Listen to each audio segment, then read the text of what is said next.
Mais um Know-How começando, então seja muito bem-vindo a mais um programa. E se você ainda não assistiu aos outros episódios, corre lá no nosso canal para você assistir e já ficar por dentro de tudo que rolou aqui.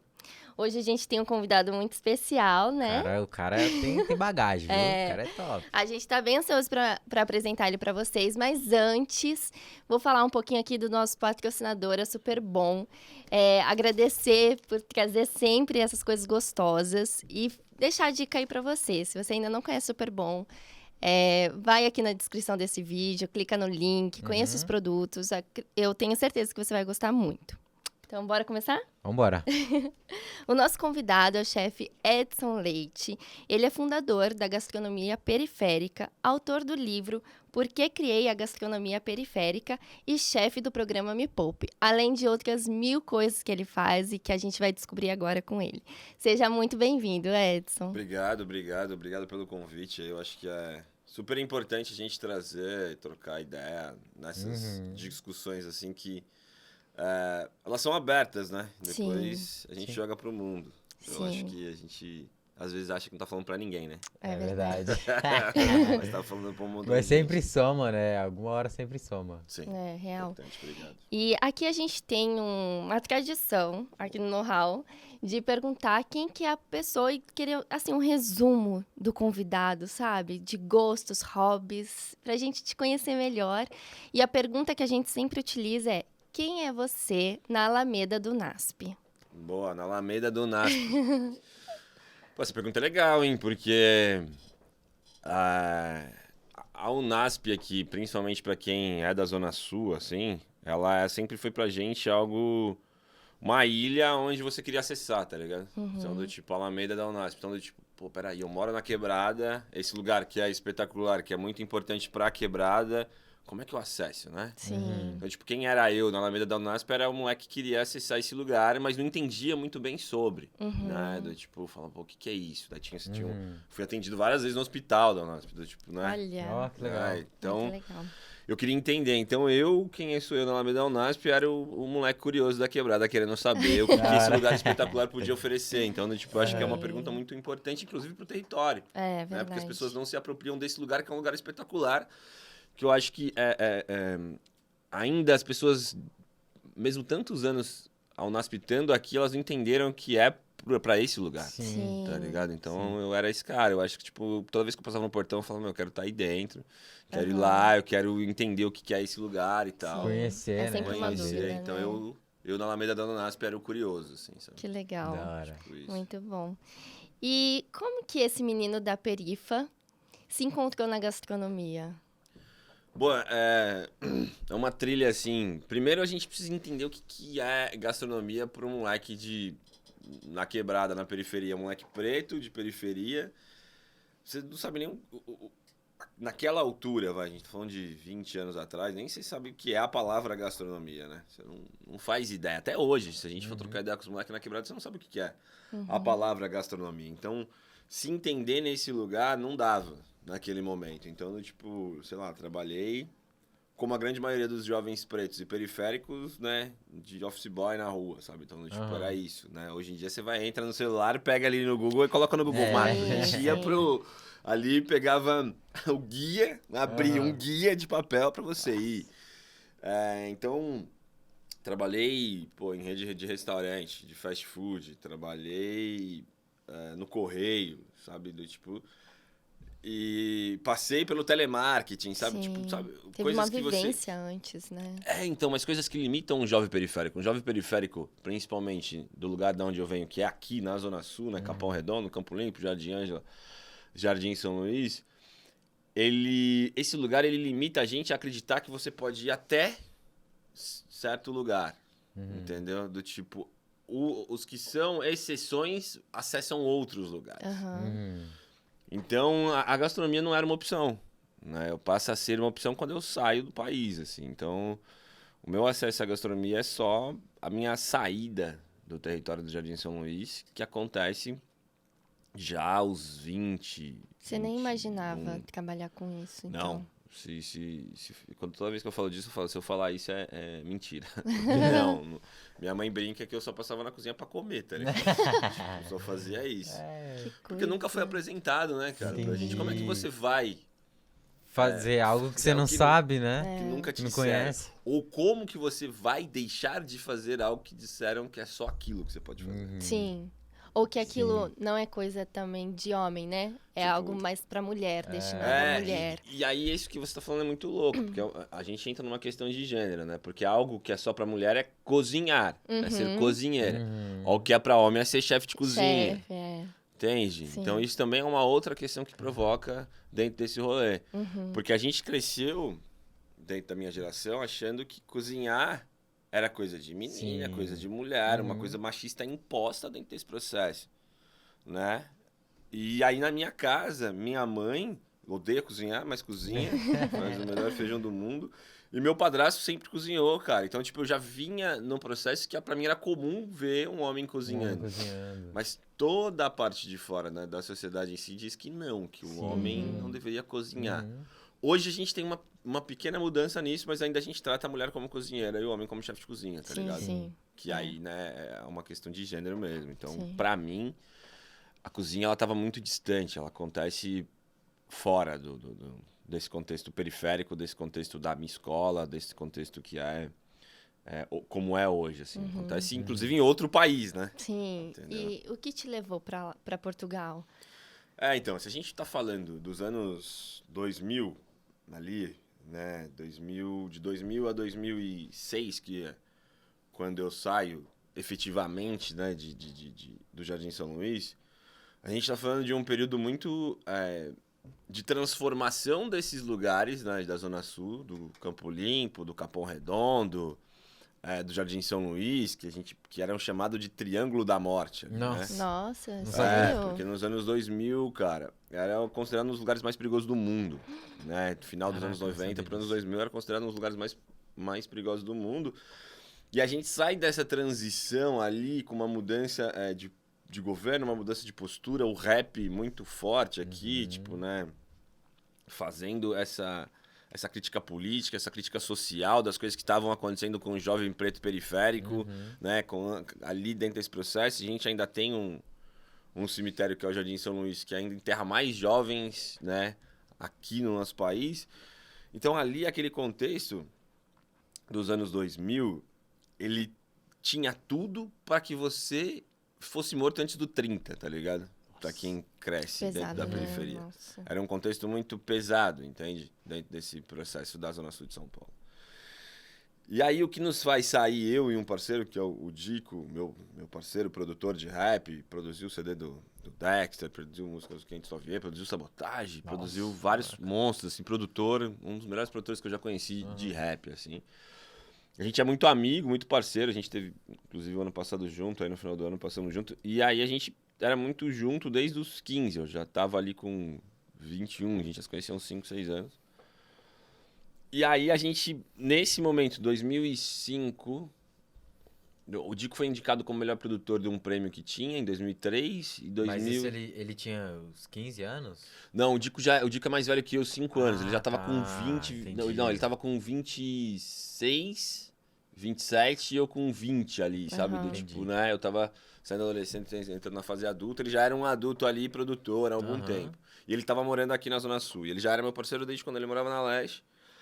Aí a gente produziu alguns CDs, fizemos algumas coisas relacionadas ao rap, à música, junto com ele, que eu também Você canta? fiquei... Já cantei, pô. Já gravei um CD, inclusive. Ó, que da hora. Tá no Spotify? Não, tá no YouTube, mas eu não conto onde tá. Alguém acha depois. Não. Mas tá. Eu vou dar uma caçada depois. Não vai achar, porque tá um outro nome, mas tem. Tem lá, foi um parceiro que colocou sacaneando eu. Olha só. Ele falou, tem um negócio aqui que ninguém tem. E é verdade, tem uma música, nossa, era horroroso aqui. Mas é história, né? Ah, Sim, com com certeza. certeza. Tá lá, mas já cantei, já gravei um CD no mesmo show do Sabotagem, inclusive. Que legal. Nossa, Numa casa aqui em São Paulo que chamava New Peepers. Hoje nem sei como é que ela chama mais, mas é aqui. E aí, nesse contexto, a gente, em 2006, que foi um ano tenso em São Paulo, né? Quem tá vendo a gente aí, se for pesquisar, em São Paulo, 2006. foi a guerra entre né, facção criminosa e a polícia e facção criminosa em São Paulo. Não sei, quantos anos você tinha em 2000? Quantos anos você tem agora, mano? Eu tô com 20. 20. Você tá com quantos? Eu tinha 12 anos 12, em 2006. 2006, 12, então. Vamos ver, vocês não vão lembrar de 2006. Porque 2006 foi um Eu ano... tinha 4 anos. Então. Muito, Que foi um ano neném. muito... Né? Criança. Era uma... Foi uma guerra mesmo entre polícia, né, e facções aqui em São Paulo, onde a gente fechou aqui. Foi fechado mesmo a cidade de São Paulo durante uma semana. Assim, a gente não conseguia sair dentro desse processo que era de crime. E a gente tava se viu nesse momento ali, eu e o Dico. Aí eu falei, mano, a gente precisa sair, assim, daqui. Não era um lugar que a gente queria estar mais, entendeu? Naquele momento. Não era, e de verdade, não era. Eu lembro até que, abril de 2006, a gente saiu no dia 6 de abril de 2006. Pra gente ir para o aeroporto já foi difícil, porque, tipo, as pontes estavam fechadas pela polícia, tipo... a ponte de Socorro, a ponte de João Dias, tipo mesmo, coloca no Google como foi 2006 Nossa, em São Paulo. gente, que tenso. Aquilo foi isolamento social, Sim. tá ligado? Aquilo Então, foi. meio que eles fecharam todo E aí de era uma entrar guerra. e de sair também. Era uma guerra mesmo, tipo, dentro das cadeias em si, fora, e aí virou uma guerra civil ali em São Paulo naquele momento de 2006. E aí o Dico pegou alguns equipamentos que tinham, eu tinha algumas coisas também de equipamentos relacionados ao rap, que eu tocava, era DJ naquela altura também, o Dico produtor, a gente juntou, vendeu, né, tudo que a gente tinha, assim. Peguei o cartão de crédito do meu padrasto emprestado pra gente comprar passagem, juntamos essa grana e fomos pra Portugal, os dois. Sem ter ninguém, sem saber o que ia fazer, nada. A gente só sabia que queria Você sair. e seu padrasto? Não, eu e meu amigo. Eu e o Dico. Você e seu A gente amigo. pegou o cartão de crédito do meu Tá, padrasto pra entendi. comprar passagem. Assim. Então, tipo, ele emprestou. Aham. Eu devo estar pagando ele até hoje, eu não sei. Tá ligado? Porque é tipo isso. Aí a gente comprou a passagem e fomos pra Meteu Portugal. marcha. Cara, a gente tinha na época o euro era... Se fosse igual hoje, tava ferrado, né? Na época o euro era 1 pra 2, assim. Então, Nossa. tipo, Barato demais. era 1 pra 2, então você tinha... A gente tinha 300 euros, era, sei lá, 700 reais, assim. A gente entrou em Portugal com 300 euros, tipo, pros dois. Nossa. Sim. E aí, as coisas começaram a desenrolar lá. Mas o motivo da saída foi esse. Não foi algo que... Não foi algo que a gente escolheu, programou e falou, não, sabe? Tipo, vamos colocar uma mochila nas costas e ser um mochileiro. Não foi. Foi algo que era... Foi pra fugir dessa situação, né? E eu lembro que a gente foi alugar a primeira casa, não quiseram alugar pra gente porque a gente falou que era de São Paulo, assim. Foi um Nossa, quarto, lá na cara. Europa, isso? Falou, pô. Nó. Falou, o bagulho era tenso. Caramba. Tenso a um ponto de, sim, reverberar lá fora. E a gente, eu lembro que eu e o Dico queria pedir... Porque daí você assim, né? Porque você entra como imigrante, aí você como turista, depois você pede visto de trabalho, visto de estudante, aí você vai pedindo visto. Eu lembro que a gente queria pedir um visto de refugiado, tá ligado? Na altura. É, porque a gente fala... Tava tão tenso assim, né? A gente falou, cara, não, vamos pedir, mano. Vai que os caras dão pra nós vai aí. que fala. Eu lembro disso, assim, logo no primeiro ano. E vocês chegaram lá trabalhando com alguma coisa? Não tinha nada certo, Tinha né? Nada. Foi na garra. Absolutamente Mas nada. como é que vocês começaram a se virar? Boa pergunta. Nos primeiros dias, vocês dormiram onde, cara? Acho que vai ter muita poucos gente lugares. inspirada na sua história, não. viu? Não, então, Querendo- poucos lugares a gente consegue contar, né? Assim, ou a pergunta pra entrar. Acho que tem alguns lugares que eu já falei sobre, mas poucos eu detalhei. Cara, a gente tinha 300 euros. A gente saiu de São Paulo pra Recife porque a conexão era Recife. E aí é muito louco, ó. Porque assim, parte da grana a gente ainda não tinha, porque o parceiro que comprou as coisas, um salve pro Cascão, inclusive, que é o trilha sonora do Gueto, que comprou nossos equipamentos, e ele sempre brinca e fala, mano, eu sou um dos responsáveis por vocês terem ido pra Portugal. E o Cascão, que é daqui, da Zona Sul. E ele comprou, e aí eu lembro que ele ia, tipo, depositar ainda parte da grana. Então a gente foi para o aeroporto de Recife ainda esperando uma grana entrar. Sim. Tá ligado? Pra chegar nessa pergunta aí. Então a gente chegou em Recife, aí o Dico tinha, tipo, R$2,50 pra comprar uma sopa. Sopa em Recife, do aeroporto de Recife, tá ligado? Era o que a gente tinha, tipo, Caraca, mano, 30 velho. graus a gente tomando uma sopa. Falou, mano, tomara que esse dinheiro tenha caído. E aí que a gente fez, cara? E ainda bem que não tava sozinho, porque então, tipo, você fala, mano, se eu for mentir, não mente sozinho, tá? O Dico lá comigo. Não, mas era nós dois, aí a gente tinha um dinheiro pra receber, tinha que ir no caixa. Não era Pix, né? Não tinha esses bagulhos, tinha que ir no caixa. Aí a gente foi no caixa do banco, Só que a gente pegou um táxi sem ter dinheiro pra pagar o táxi, Oxi. pra ir até o banco, vai vendo. Ah, Cara, era dois doidos, mano.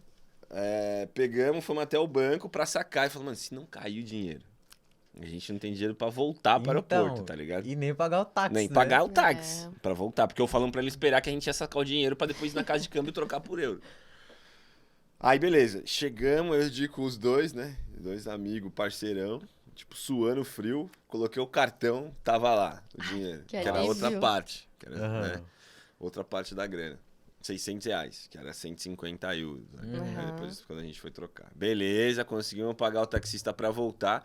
Só que chegou na casa de câmbio pra trocar o dinheiro, você precisa do seu CPF pra trocar. Aham. Precisava do seu CPF. Sim. E com o seu CPF, os caras identificavam se você tava negativado ou não, você não podia trocar. Não podia, os dois devendo até as cuecas, não podia trocar o dinheiro. Vai a gente chamar quem? Quem? O Taxista. taxista. Meu Aí, Deus. vamos lá trocar ideia com o taxista. Eu falei, irmão, você pode trocar o dinheiro pra gente entrar com euro e tal. Aí trocou o dinheiro pra gente e tal. Olha, gente Beleza. boa. Ah, foi gente, salve pro taxista que eu nem lembro o nome dele, mas tá lá, em Recife. E aí a gente entrou com 300 euros, a gente tinha levado algumas roupas, tipo, verde e amarela, porque 2006 foi o ano de Copa do Mundo, pra quem... Sim. Né, tipo, foi a Copa em... Me ajuda. Ai, Deixa eu ver, será que foi? 2006, deixa eu ver. Eu lembro que ia ser, me ajudem ali. Não é 6, Alemanha, não, sei né? não lembro aonde foi.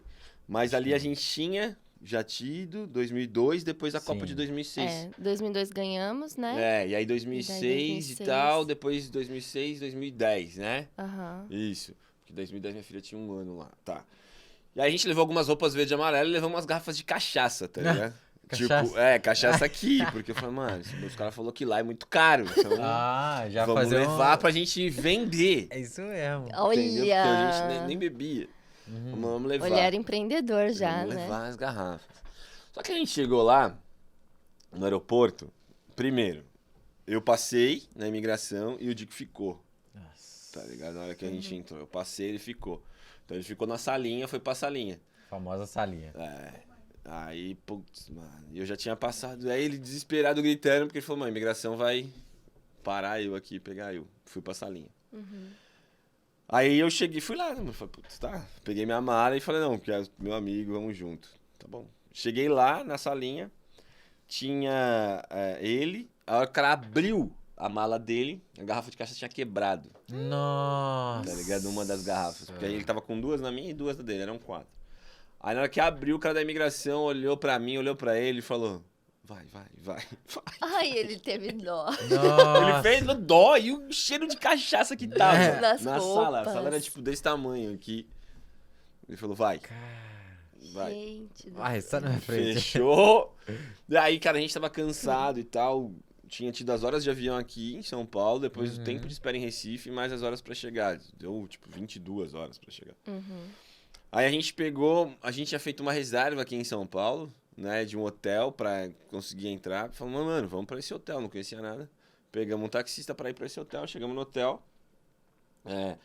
Só no hotel, a gente já gastou em uma diária 115, 120 euros. Nossa, que absurdo. A gente foi parar no hotel que eu não sabia, 2 tontos.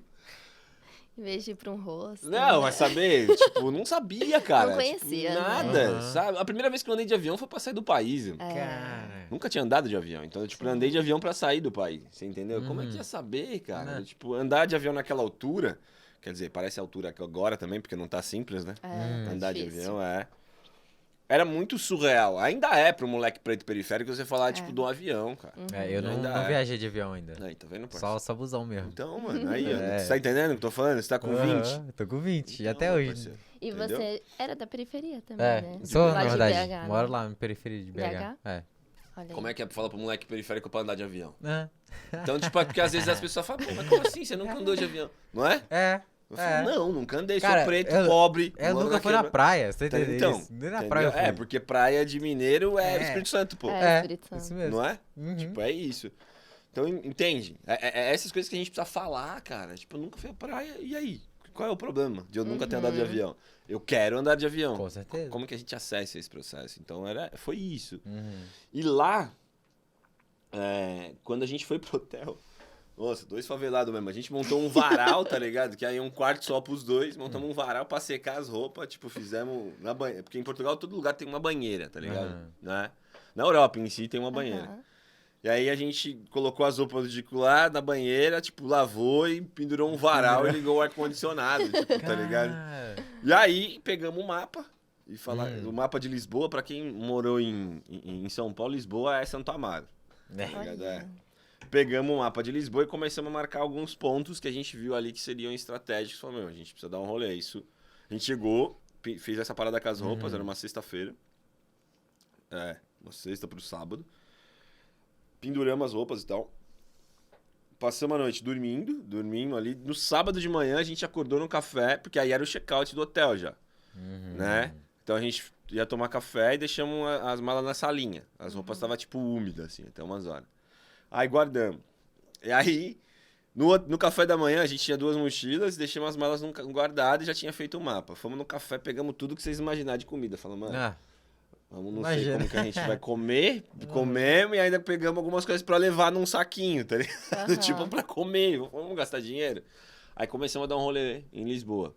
E aí, perguntando como a gente viu um sotaque parecido com o nosso, tipo, ali e tal, brasileiro. E aí a gente ia perguntando. E aí foi onde a gente conseguiu chegar não era hostel naquela altura, era um albergue, os caras chamavam mesmo. Onde você alugava camas, sabe? Não é quarto. Caraca. E aí a gente foi conseguindo desenrolar nessa chegada. Aí alugamos pelo dinheiro que a gente tinha durante... O dinheiro que a gente tinha dava pra ficar nessa cama um mês.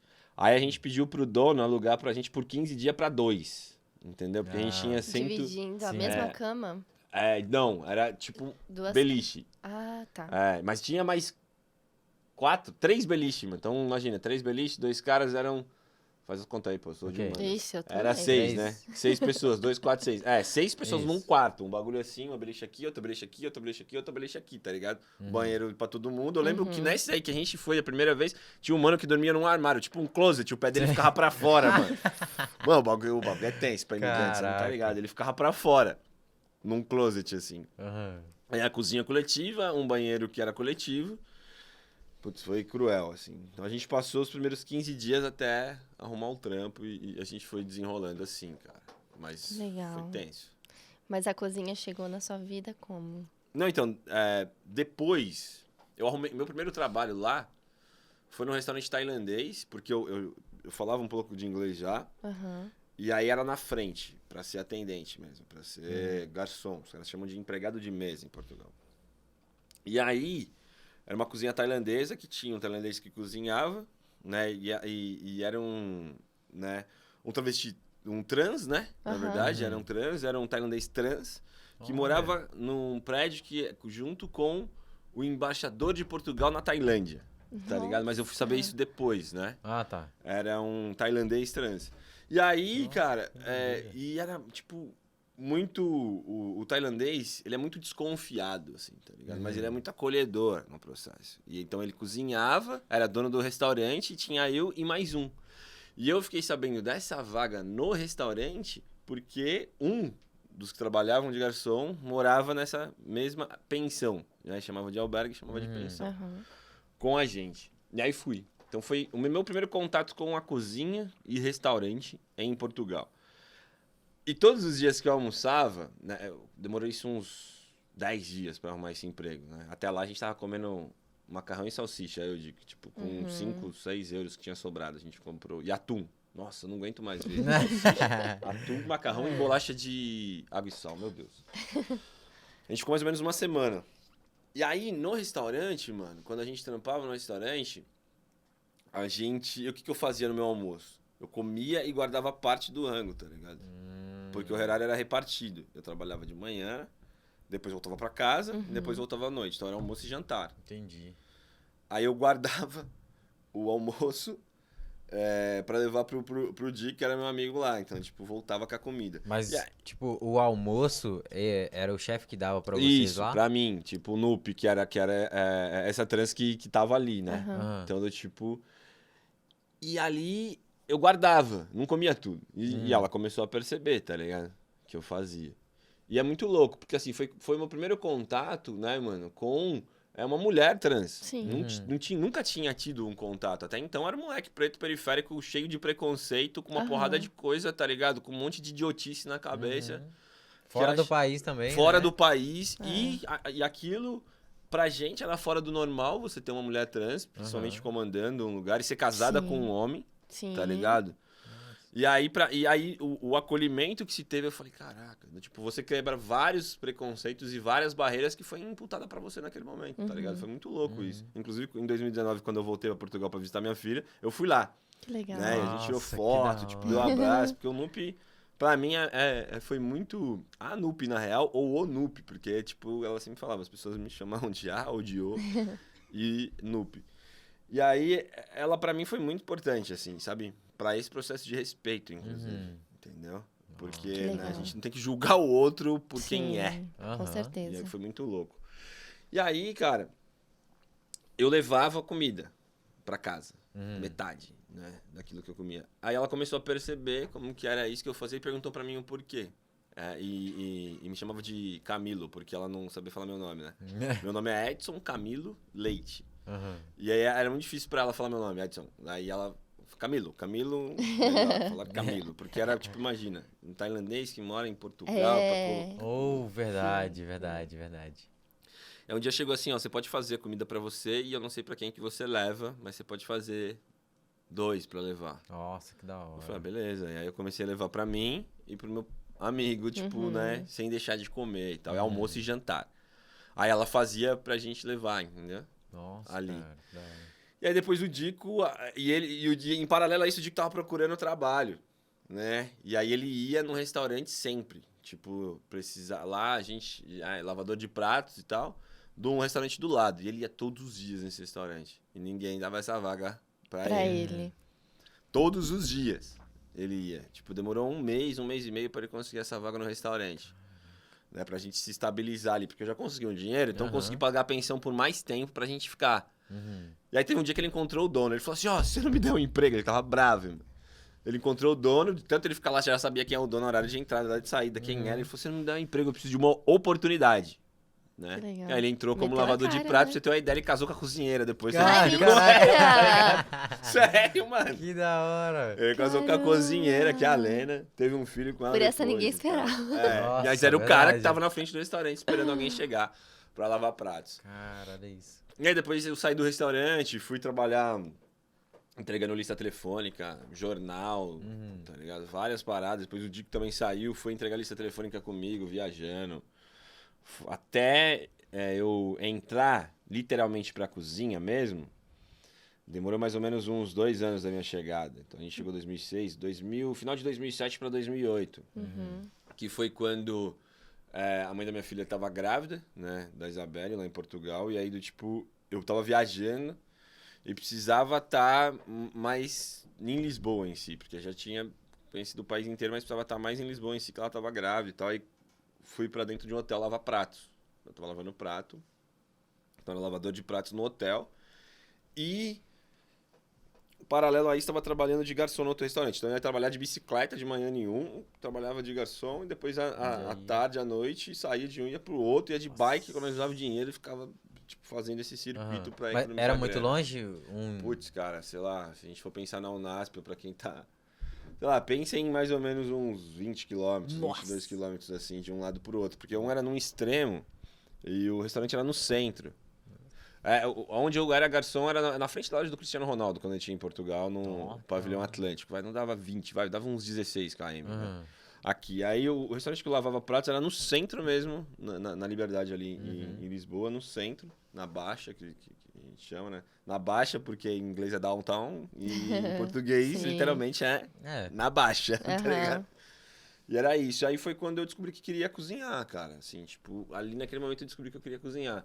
Mas eu fui parar na cozinha efetivamente porque esse outro restaurante, que era um pouco mais longe, precisou de mim ali na cozinha, porque as cozinheiras não foram em um dia. E aí, tipo, a dona Ana também, que tá lá em Portugal, me chamou e falou assim, você não trabalha lá no hotel? Né? Ela não sabia o que eu fazia na cozinha. Tá. Eu falei, trabalho. Eu falei, então vou te levar pra cozinha, você não quer ir pra cozinha? Eu falei, vamos. E fui, cara. Corajoso você, hein? É. Doido, na verdade. Não iria. De verdade. Hoje nem façam isso. Estudem na gastronomia periférica, que a gente vai falar disso. Estudem na Unasp. Com a gastronomia, mas não façam isso. E aí fui pra cozinha, liguei pro chefe de cozinha, que é o Edson, né? Meu parceiro. E falei pra ele o que aconteceu. Ele falou, fica comigo aí no fone de ouvido e fala o cardápio que eu vou te explicar o que você tem que fazer. Nossa. E eu fiquei. Cara, olha isso, que doideira. É, mano. Do mesmo jeito que você tá com fone de ouvido, alguém falando o que você tem que fazer, eu tava na cozinha. Tipo Você tinha um assim. ponto. E eu Tipo tava no Ratatouille, fogão, né? ali, Tava mesmo, cara. E essa história parece muito louco, mas é verídica, é real, assim, de como foi minha entrada na cozinha. Foi desse jeito. E aí fiquei nesse restaurante, comecei a negociar, tá ligado? Tipo, de um com o outro pra ficar. E aí o restaurante onde eu era garçom, onde eu era empregado de mesa, pagou mais naquele momento. E aí fui pra lá e fiquei me estabeleci dentro da cozinha. E aí o restaurante depois foi... Minha mãe foi pra lá e tal, tipo, né, meu irmão. Foram pra morar? Aí fiz o cardápio. Não, foi Pra de férias, passar. assim. Porque, na verdade, o que me deu a oportunidade em Portugal de tirar minha carteira de motorista, minha casa, minhas coisas, foi a cozinha, cara. Tipo, a cozinha me escolheu, entendeu? Não foi eu que escolhi a cozinha. Ela falou, ó, vem pra cá e é isso. Aí comecei a estudar e tal. Eu entrava escondido na escola de hotelaria de Lisboa. Tinha um professor que falava, fica aí. Se ninguém te tirar. É tipo o aluno observador, tá ligado? Você não estuda aqui, tipo, fica aí. E aí comecei. Foi isso, assim, literalmente. Aí comecei a comprar livro, comecei a visitar cozinhas, sabe? Do tipo, outros lugares. Aí vim pro Brasil em 2009, 2010, se não me engano, com a minha filha. Visitei cozinhas daqui, porque eu não sabia. Até então eu não sabia como que era uma cozinha brasileira. Essa Verdade, cozinha, tinha só contato só lá fora. aprendi a cozinhar na Europa e cozinha mediterrânea, tá ligado? Aham. Tipo mesmo ali, cozinha da parte de baixo da Europa ali e tal. Né, que é África e Europa ali. Aprendi a fazer esse tipo de cozinha. Aí depois, pô, trabalhei em hospital, trabalhei em hotel de novo, trabalhei em restaurante espanhol. Aí fui girando por diversas cozinhas. Porque assim, a cozinha ela é cruel com a gente mesmo, assim. Ela não é. Você precisa amar muito, né, pra estar numa cozinha, cara. Mas por que você fala isso? Porque você, quando se envolve dentro de uma cozinha, não é romântico. Não é um Masterchef o bagulho. Não é romântico. Você tem que lavar, você vai perder dias. Onde todo mundo tá se divertindo e comendo, você tá trabalhando, irmão. No Natal, no Ano Novo, no Dia dos Namorados, no Dia das Mães, no Dia dos Pais, no dia...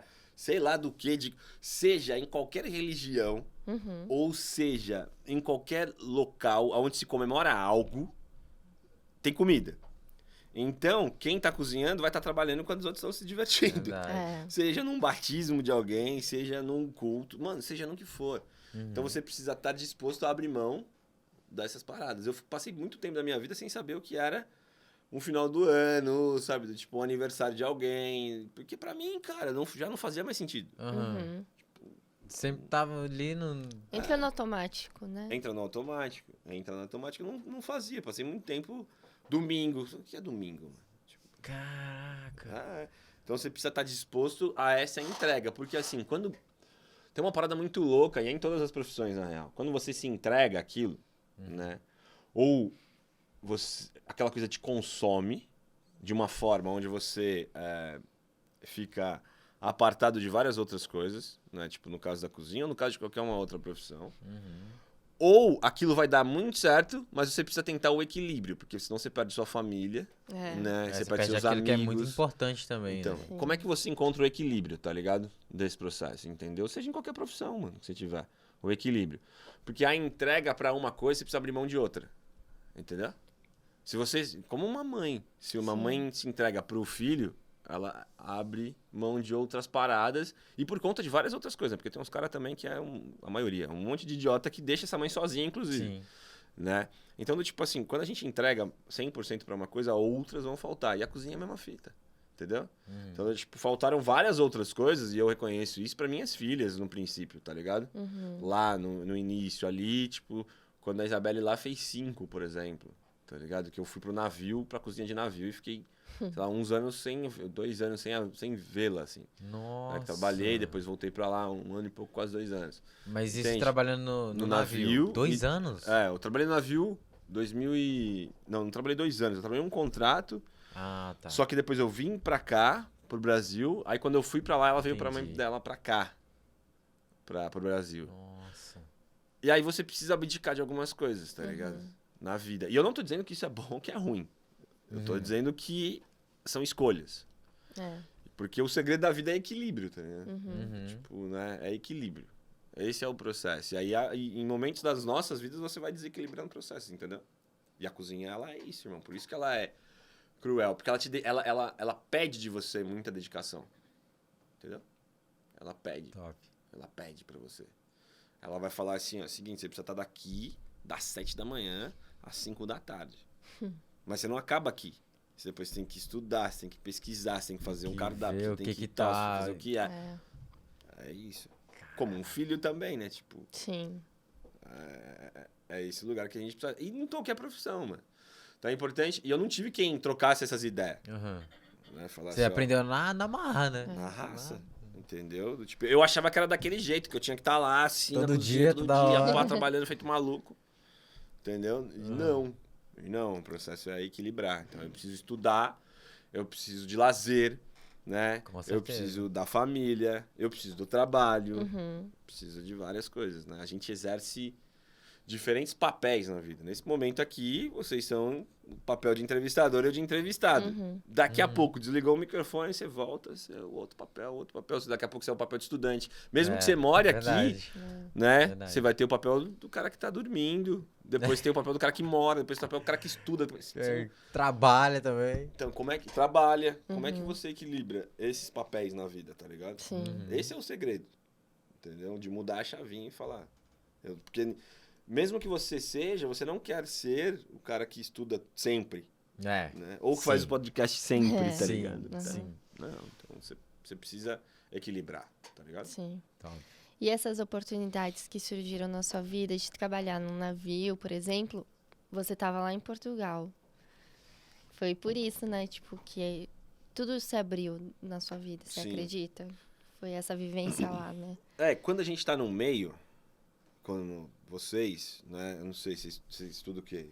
Eu sou formada Você em é formado quê? jornalismo. Você é formado em jornalismo. Você tá Eu estudando... tô estudando, eu tô fazendo publicidade e propaganda. Ó, então, vamos lá. Você é formado em jornalismo, seu nicho e seu meio é jornalismo, certo? Sim. Então, se as pessoas falarem sobre jornalismo, ok, você sabe o que é Sim. aquele processo, onde tá o quê, onde tem vaga, onde tá... Você tá Sim. antenada naquilo porque é o seu meio, né? Você tá convivendo com isso. Você tá ali no marketing de comunicação, certo? Então, você sabe o que tá rolando ali. Nesse meio, vou aqui pesquisar. Pra mim foi a mesma coisa, do tipo... Primeiro que a cozinha, como no jornalismo, como na comunicação, como no marketing... tem um limite em determinado nicho. Porque dentro desse nicho do jornalismo, você tem vários outros, né? Você Sim. tem, sei lá, jornalismo, você tem um repórter que é de rua, que seja um jornalístico, você tem outro, não sei quantos. Mas tem um montão de Tem nicho. várias áreas. Várias áreas dentro do Isso. jornalismo, como no marketing também. Sim. Tem várias áreas dentro do Com marketing. E tal, certeza. né? E aí, coitado do jornalista, né? Esse momento que a gente tá vivendo, né? Porque É. tem Não tá que fácil. escrever e desmentir, né? Ainda. Outros Vencer as coisas. fake news. Né? Então, isso é importante. É a mesma coisa. Então, na cozinha, quando você tá na cozinha, você tem esses meios. E ela tem um limite. No jornalismo político tem um limite também, que é o seu individual e até onde você pode chegar, né? E a cozinha também. Então, a cozinha portuguesa, eu cheguei num limite. Tipo, pô, eu sabia a base toda. A espanhola, eu cheguei no limite. A mediterrânea ali, italiana, francesa, eu cheguei no limite. Foi chegando em limites a qual eu falava, caraca, mano, tipo... Quais são os desafios que a gente consegue, eu me desafiar dentro desse processo? E o meu desafio era pro navio. Eu queria ir numa cozinha de navio. Tá ligado? Era isso. Entendeu? Então eu lembro que eu fiz a entrevista via Skype, assim, tipo, era o chefe de cozinha na Itália, uma outra aqui que era no Brasil, porque meu passaporte ainda é brasileiro. Aí eu tinha que embarcar no Brasil e fazer um curso. Aí fiz a entrevista, vim pro Brasil, né? Fiz o curso e fui pro navio. Que da hora. Pra trabalhar no navio, que foi essa uma das transições ali pra ir pra cozinha de navio. E a cozinha de navio, ela também é um Como marco. trabalhar né? num navio? Então, eu já tinha trabalhado no hospital, que é um marco também, assim, né? Ah, o na hospital vida. veio antes. Veio antes, do navio. Porque fui cobrir férias, né, de alguém que era uma cozinha de hospital, eu me lembro assim, que era o Baltazar, o chefe de cozinha. E na cozinha de hospital você tem limitações, né? Tem limitações de tempero, você tem várias paradas. Imagina. Você não pode aplicar tudo. Então aquilo foi uma cozinha importante. O Baltazar era um cara de economia muito grande. E a gente também trabalhou... Daí eu trabalhei nesse... E depois, quando eu fui pro navio, eu descobri uma outra parada, assim, que era a organização e a antecipação das coisas. Porque do tipo, se acabar um tomate no meio do mar, você vai comprar onde? Entendeu? Não vai. Não vai. Então, a sua organização em programação e planejamento é essencial para que aquilo seja colocado no dia a dia, certinho. E trabalhar numa cozinha de navio, para mim, foi muito desafiador. Assim. Primeiro que no navio você não tem folga. Você tem horas de folga. Né? Não, é 12 horas de trampo. Então, tipo, você entra às 8, você vai sair às 8. Você entra às 10, você vai sair às 10. E aí, os momentos que você tem de lazer são horas de lazer. Então, você tem que ter um bom parceiro que trabalha com puxado, você, né? para você conseguir... lá e voltar. Então, o navio, ele precisa te dar... Ele vai te dar essa coisa do tipo... muito... Tá ali a milhão. Você mora no lugar onde você trabalha. São, tipo... 40, 50 nacionalidades diferentes. Então você vai escutar grego, você vai escutar italiano, você vai escutar filipino, você vai escutar hondurenho, você vai escutar português, brasileiro, argentino, tudo. E aí você tá falando de um lugar que é com 5, 6 mil pessoas. Nossa. Entendeu? De tripulação nós éramos em 900. Eram 5 cozinhas, 150 cozinheiros. Meu tá ligado? Deus! Tipo, num bagulho surreal. Gigantesco. Surreal. Sabe? Então essa é a experiência de navio. Assim. Sim, e uma pergunta assim, um pouco fugindo do assunto de cozinha, mas você passou por um momento assim no navio de medo? Tipo, sei lá, Vai afundar? tempestade no mar, essas A primeira coisas. semana eu passei muito mal, mano. Muito mal. De enjoo. Enjoo foi porque eu quero sair desse lugar. Tipo. Passei muito mal na primeira semana. E depois se acostuma. E aí eu era... E aí tem um termo que é usado em inglês também, que era o drill, né? O drill era uma simulação, entendeu? Né? Do tipo de afundamento, de tal, de algo que fosse acontecer numa simulação. E a minha parte no drill, você recebe um número, a minha responsabilidade no drill era o último de descer os bots, por exemplo. Então, tipo, a minha porque você, mano, às vezes toca o alarme 4 da manhã, você tem que ir lá, attention ao drill, attention. Putz, aí você tem que ir lá, puxar e tal, colocar. Isso vai deixando você mais seguro e perdendo o medo, né?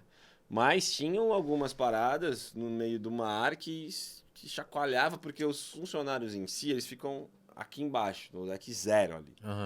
Né? Então, ele balança menos do que aqui em cima. Lá em cima. Quem tá os restaurantes, ou a piscina e tal. Porque, imagina, o navio é um prédio mesmo, literalmente. E aí ele chacoalha assim, né? Tá ligado? Então aqui embaixo chacoalha menos, então você sente menos. Então se você tá aqui embaixo, você tá sentindo, irmão, é porque o bagulho tá louco. Tá louco. Nossa. E aí eu sou então medrosa. já teve aqui um momento de chuva, assim, mas também muito legais, de ver baleia, de ver golfinho acompanhando, tá Nossa, ligado? que da hora. Mas o bagulho é tipo mágico, você vê, assim. Teve momentos bem bacanas, tá ligado? É uma experiência surreal, né? Imagina, você tá no navio, ver os golfinhos, assim, né? Sabe, na proa, assim, do tipo, acompanhando. É bem bacana, assim. Eu também imagino que a cozinha seja uma, tipo assim, totalmente diferente, né? Pra nada escorregar ou... Boa. Sei lá, Legal. imagino que A cozinha, ela é fixa mesmo, é tudo parafusado no chão. De forno a caldeira. Você não tem nada fogo, é tudo elétrico.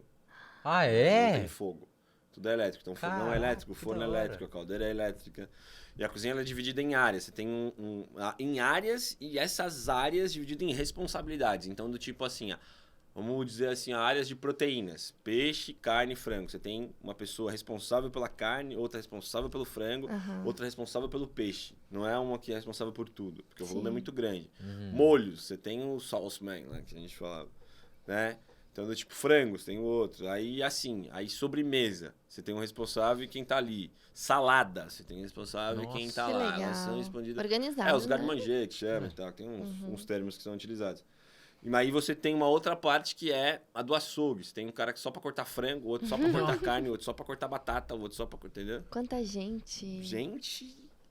Pá, é surreal aí. Então a cozinha, ela é uma engrenagem, ela é uma fábrica mesmo, entendeu? Ela é uma engrenagem Então do por navio. isso que é eficiente, né? Funciona, tá saindo toda hora e tudo mais. A minha que eu trabalhava em si, eu trabalhei mais tempo na cozinha da piscina e no buffet, cara. Na cozinha da piscina era grelhados, assim. Então era grelhado, legumes grelhados, tudo. Meu, imagina, 45 graus, que eu fazia costa, Uruguai, Recife, né? Do tipo, toda a costa, subindo e descendo. Imagina você de doma aqui, 45 graus em Salvador. Nossa. Aí o nego passa de biquíni, sunga, e você aqui na Pulando chapa. na piscina. Né? Então minha cozinha era essa a responsa, era a de cima. Era um lugar mais bacana de se ficar, porque você teoricamente tinha mais liberdade, via o dia, né? Via a luz, porque quem tá na cozinha lá embaixo não vê nem luz, cara. Às vezes você sai, você entra na cozinha, tá de noite, você sai. Tá de Tá noite. de noite. Doideira. Entendeu? Nossa. E aí você chapa. Eu costumo brincar assim que quem quer ir pra cozinha de um navio precisa ter início, meio e fim. Entendeu? Eu brinco, né? Eu lembro de um professor que deu treinamento pra gente antes do navio, que ele falava assim, ó. Quem vai pro navio precisa não ter alguém pra quem voltar ou ter prazo de validade pra voltar. Porque quem não tem ninguém pra voltar, tipo filho, né? Tal, família, passa 10 anos no navio. Tá ligado? Porque é aquilo que você conhece, aquilo que você... Quem tem, passa mal, porque com saudade, Nossa, do tipo, com certeza. não quero. Então, Senhora. você precisa estar focado pra entrar e sair, assim. É. Mas é uma experiência que eu acho que vale a pena viver, Vale a pena, entendeu? né? Agregou Somou muito. pra você, né? Pra caramba, cara. Aprendi muito. Tenho amigos ainda do tipo que se falam, trabalharam comigo em terra, que a gente se fala até hoje, fez trampo junto, fiz amigos mesmo, tá ligado? Que da hora. Porque é muito intenso, mano. Não dá pra É o você... convívio ali não- toda hora, né? Não dá pra você ser mais ou menos. Não dá. Tipo, chinês. Chinês cuida da lavanderia. Né? O grupo de chineses, por exemplo. Cara, se você não trocar ideia com esses malucos, sua roupa vai ficar suja. Sim. Entendeu? Nossa. Né? Filipinos, indianos cuidam da cozinha de funcionários. Se você não trocar ideia com esses caras, tipo, você vai passar fome. Não adianta porque você é cozinheiro que você pode cozinhar o que você quiser sempre. Sim. Então, é muito intenso. Muito intenso. Tá ligado? Muito intenso em trocentas línguas diferentes. Aham. Tá ligado? Imagino. É. E eu vou fazer uma pausa aqui rapidinho só pra te falar que se você também tem vontade de trabalhar em cozinha, viver tantas experiências legais como o Edson tá compartilhando aqui com a gente, você pode se especializar fazendo o curso de gastronomia aqui do NASP. Vai ter um QR Code aqui na tela para você acessar, mas se você está ouvindo a gente, também pode ir pelo link, que é o sp.nasp.br/know-how23. Know-how se escreve Nohall. Então, fica aí a dica para você conhecer mais dos nossos cursos. E você também que tem curiosidade, também temos laboratórios, a cozinha, então assim, Nossa, cara, sim. vai ser uma experiência surreal. Vem conhecer a gente também. Só lembrando também que a nossa gastronomia aqui é especializada também em cozinha vegetariana. É um diferencial aí que tem no NASP, então fica a dica. E eu vi que você tá olhando aqui os salgadinhos, fica à vontade, viu, Boa. Edson? Pode provar, é Claro. uma delícia. É tudo assim, bem natural. Eu gosto até sempre de falar que no rótulo você consegue ver coisas assim que não Que dá são pra ver ingredientes. mesmo, né? Não são ingredientes, Tem uns nossa, que que- estranho e tal. Aham. São coisas bem naturais. E eu sou apaixonada nesse salgadinho. Esse aqui eu acho o melhor, no caso. Eu gostei. É muito bom. Boa, e é importante, você falando do rótulo, uma brincadeira que eu sempre faço, tem um vídeo, que era do Me Poupe, inclusive, Aham. do programa, que é que eu sempre falo, assim, do tipo, você coloca alguma coisa, tipo, quando você vai, né, receber alguém na sua casa, você coloca um estranho pra dentro da sua casa? Não. Não. Não, tipo, né, não sabe, você não convida ninguém estranho pra entrar dentro da sua casa, certo? Como é que você come algo que você nem sabe o que é? Tá colocando pra verdade. dentro de você? Não É dá, verdade. Então, tipo, leia o rótulo, tá ligado? Pra saber o que tem lá. Às vezes você vai ter um negócio ali do tipo que você não sabe nem o que é. Como que você vai comer aquilo? né? Não dá. É verdade. Entendeu? É verdade. Se você não coloca um estranho pra dentro da sua casa, por que você vai colocar algo estranho pra dentro? Do seu seu corpo, né? Tá maluco? Entendeu? Verdade, tem razão. É isso. E se você tá curioso também para provar dos produtos aqui da Superbom, corre lá no site deles, é o lojasuperbom.com.br ou pelo Instagram, @superbombr. Então vamos continuar nosso papo aqui, que agora eu quero também saber como que você foi para as Olimpíadas ser cozinheiro. Em que ano foi Sim, isso? eu também tô bem curioso. Na verdade, assim, 2012 em si, foi as Olimpíadas de Londres, né? Eu saio do navio, venho pro Brasil, saí do navio, venho pro Brasil, aí fiquei aqui acho que 15 dias, volto pra Portugal, e aí tinha conhecido, né, uma mina aqui, quando a gente tinha trocado ideia pra ir pro navio juntos, porque a gente fez a formação juntos, e ela acabou não indo, e ela foi pra Londres. Uhum.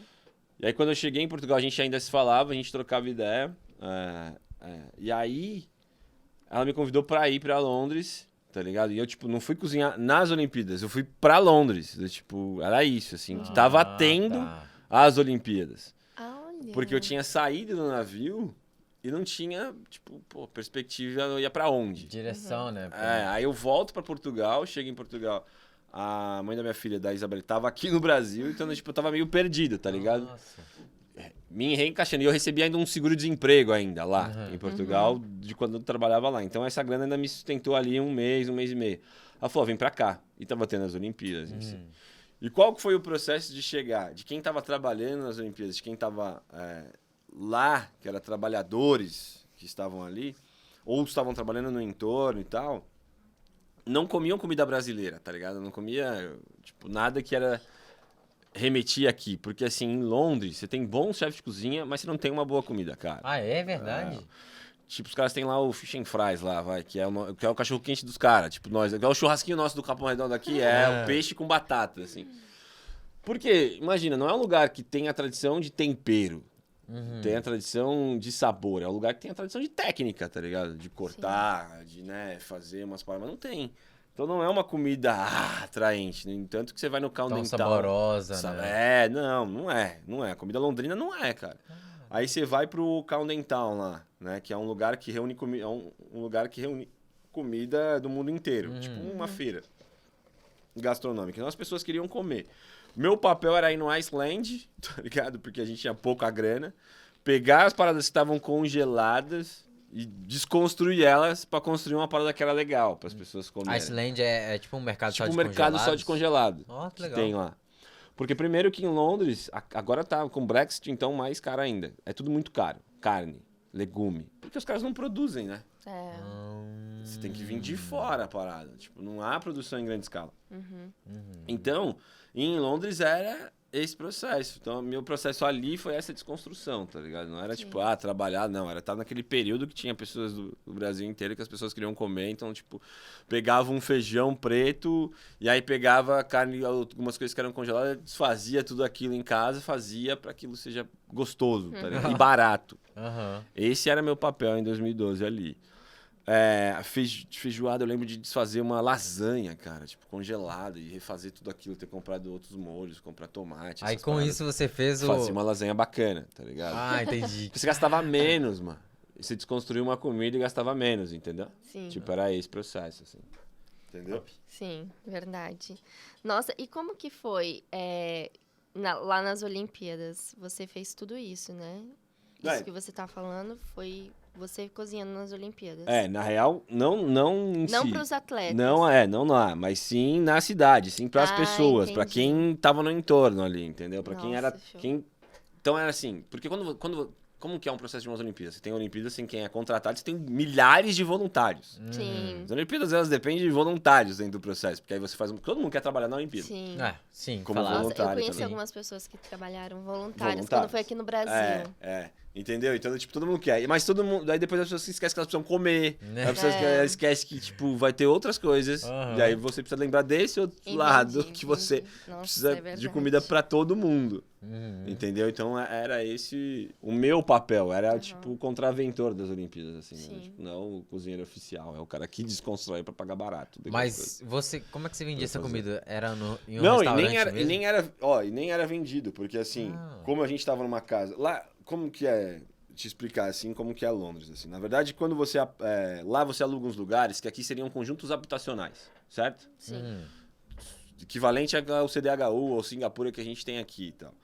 E as pessoas alugam para outros imigrantes. Então, num prédio, você tem várias pessoas que alugaram aquilo e moram 10, 20. E essas pessoas que alugaram, que são do lugar vão morar para distante da cidade de encher aquele lugar. Então, normalmente, dentro desses lugares, a maioria são imigrantes que trabalham em outros lugares. Então, para eu estar e ficar nesse lugar sem pagar e estar ali, de colocar, eu fazia, tipo, trocava comida por esse rolê, tá Pela ligado? estadia lá, Por né? estar ali. Cara, E por da diversões. E depois tinha um Oyster que carregava pra você andar com os bilhetes e tal. hora. Legal. Nossa.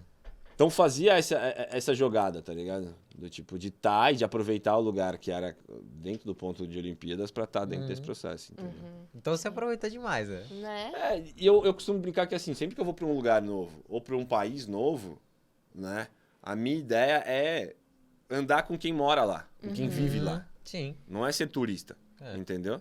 Não é do tipo, eu vou aqui visitar pontos turísticos. Não, eu quero conhecer todo mundo e como aquelas pessoas vivem. A cultura, né? A tudo cultura, mais. e comer com elas, tá ligado? Porque quem cozinha no grande restaurante que é turístico, mora lá e já cozinha na casa deles, entendeu? Então, tipo, o meu barato é sempre esse, cara, tá com quem realmente pertence àquele lugar, entendeu?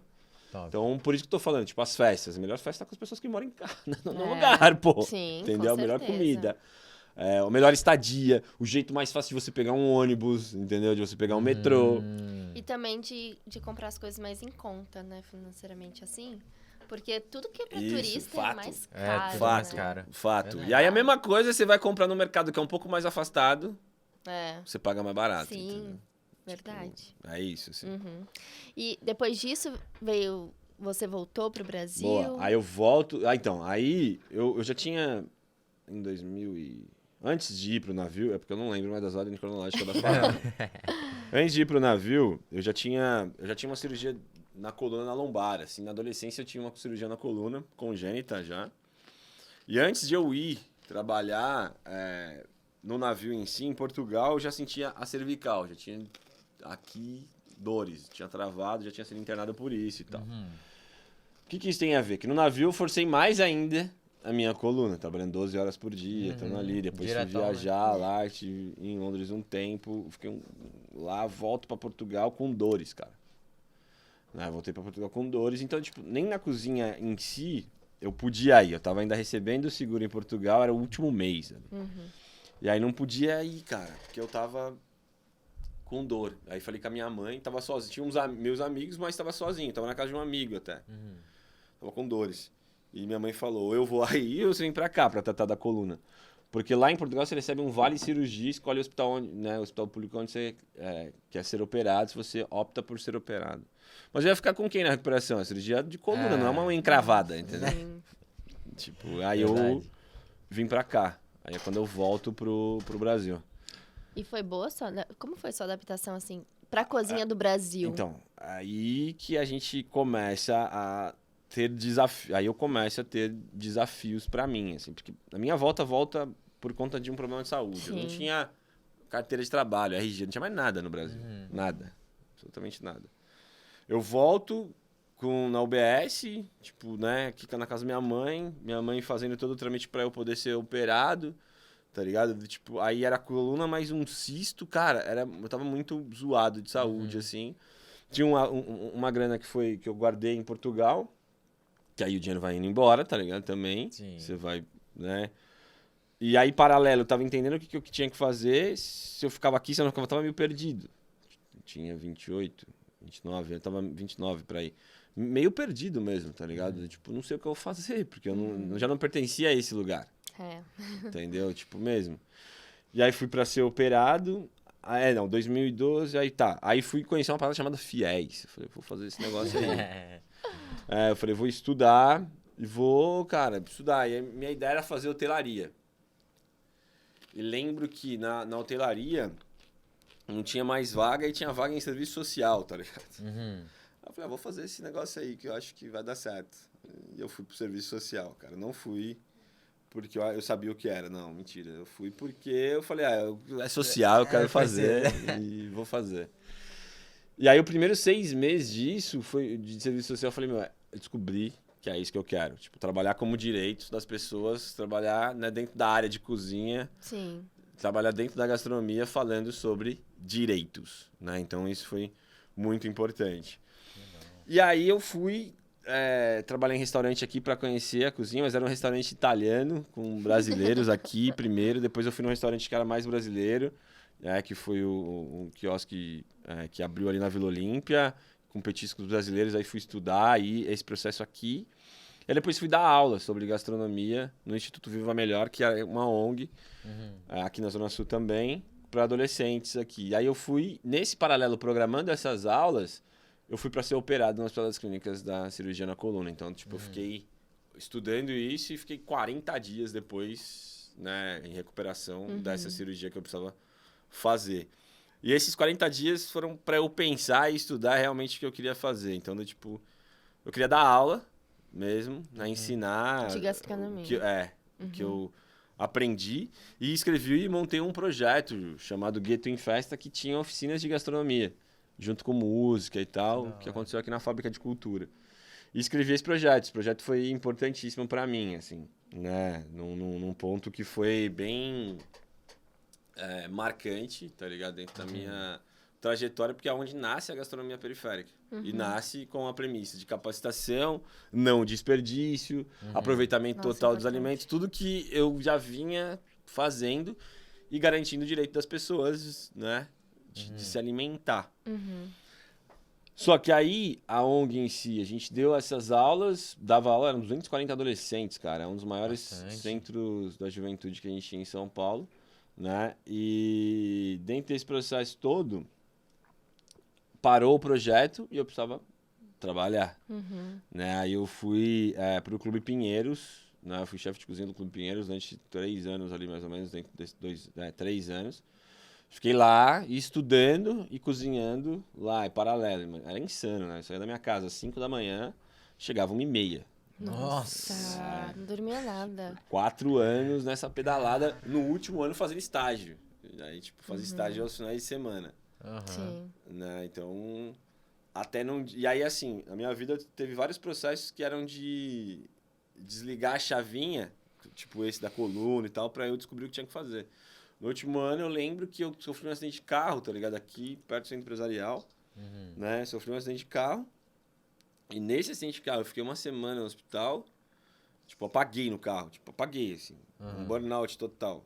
Puf. E aí acordei e já tinha batido. Nossa. Aí eu fiquei uma semana e falei, cara, não quero mais isso. Eu não quero mais cozinhar, eu não quero, tipo, dessa forma. E tá dentro de uma cozinha. Eu quero ensinar. Tipo, era uma decisão, entendeu? Eu falei, quero ensinar o que eu aprendi justamente para as pessoas não passarem tantas coisas que passou, para ter mais técnica, para não sofrerem tanto dentro desse processo. Perrengue, né? Sabe? Não precisava. Sim. E aí foi onde eu começo a pensar numa escola de gastronomia na periferia de São Paulo, entendeu? Que legal. E hoje você só dá aula, hoje você vive esse sonho. Você não trabalha mais cozinhando numa cozinha. Não. E hoje eu nem dou mais aula, pra você ter uma ideia. A gente Olha. começa... Hoje eu sou gestor da gastronomia periférica, porque a gastronomia periférica, ela começa nessa lógica de oficinas, né? Ela começa na lógica muito de aproveitamento total, de oficinas, de a gente trocar ideia com as pessoas, né? De falar, olha só, aqui você não precisa desperdiçar, aqui você isso, aqui... Sabe? De como... técnicas. Mas eu queria que isso acontecesse na periferia. Do mesmo jeito que... Olha só que louco isso. Do mesmo jeito que a UNASP é uma faculdade que está dentro da quebrada, que fala de comida vegetariana dentro da quebrada. Você tá ligado? Sim. Só que como que as pessoas acessam esse lugar? Como que as pessoas se pertencem a este lugar? Então, por quê? Porque normalmente os lugares de capacitação não estão dentro da periferia. Mas as pessoas que se capacitam ou querem se capacitar, sim. Então, uma coisa muito louca é, quem está dentro das cozinhas hoje, de grandes restaurantes, mora na periferia, mas não estudou gastronomia. Quem estuda gastronomia hoje, tá ligado? Não está dentro de uma cozinha e nem mora na periferia. É. Porque não é um curso barato de se fazer, Sim. tá ligado? E também não é algo que você vai sair ganhando um dinheiro alto. De cara, assim. Tipo, né? não, cara. O teto e o piso é muito, muito baixo. Tá ligado? Pra quem trampa dentro de uma cozinha. Então, E aí, tipo, glamorizar é é uma outra algo parada. essencial, né? Que é a alimentação. Não, e é isso, assim, é essencial em qualquer momento. A gente precisa encarar a formação gastronômica do jeito que a gente encara a formação de engenharia, a formação de medicina, a formação de odontologia, tá ligado? Porque, assim, todas as profissões, elas são importantes e essenciais. Tá ligado? A gente vive num momento de pandemia onde o cozinheiro e a cozinheira principalmente, não foi colocado como uma profissão essencial, mas tava cozinhando todos os dias, irmão. Tá ligado? Tava cozinhando todos os dias. Daí, uma coisa que eu falo sempre é assim, quando você tá dentro de um hospital, certo? Pra salvar uma vida, que seja de um acidente, seja de uma doença, seja do que quer que for, você tem um médico e uma equipe, não é isso? Sim. Muitas vezes de instrumentista, enfermeiro, Sim, anestesista, não é? Técnico de enfermagem, uma porrada de gente numa maca pra salvar uma vida, não é isso? Sim. E é isso, e tá todo mundo ali, certo? Trampando. Quem alimenta todas essas pessoas? Cozinheiro? Entendeu? Essas pessoas todas foram capacitadas para estarem naquela mesa, não é isso? Sim. E estão salvando uma vida.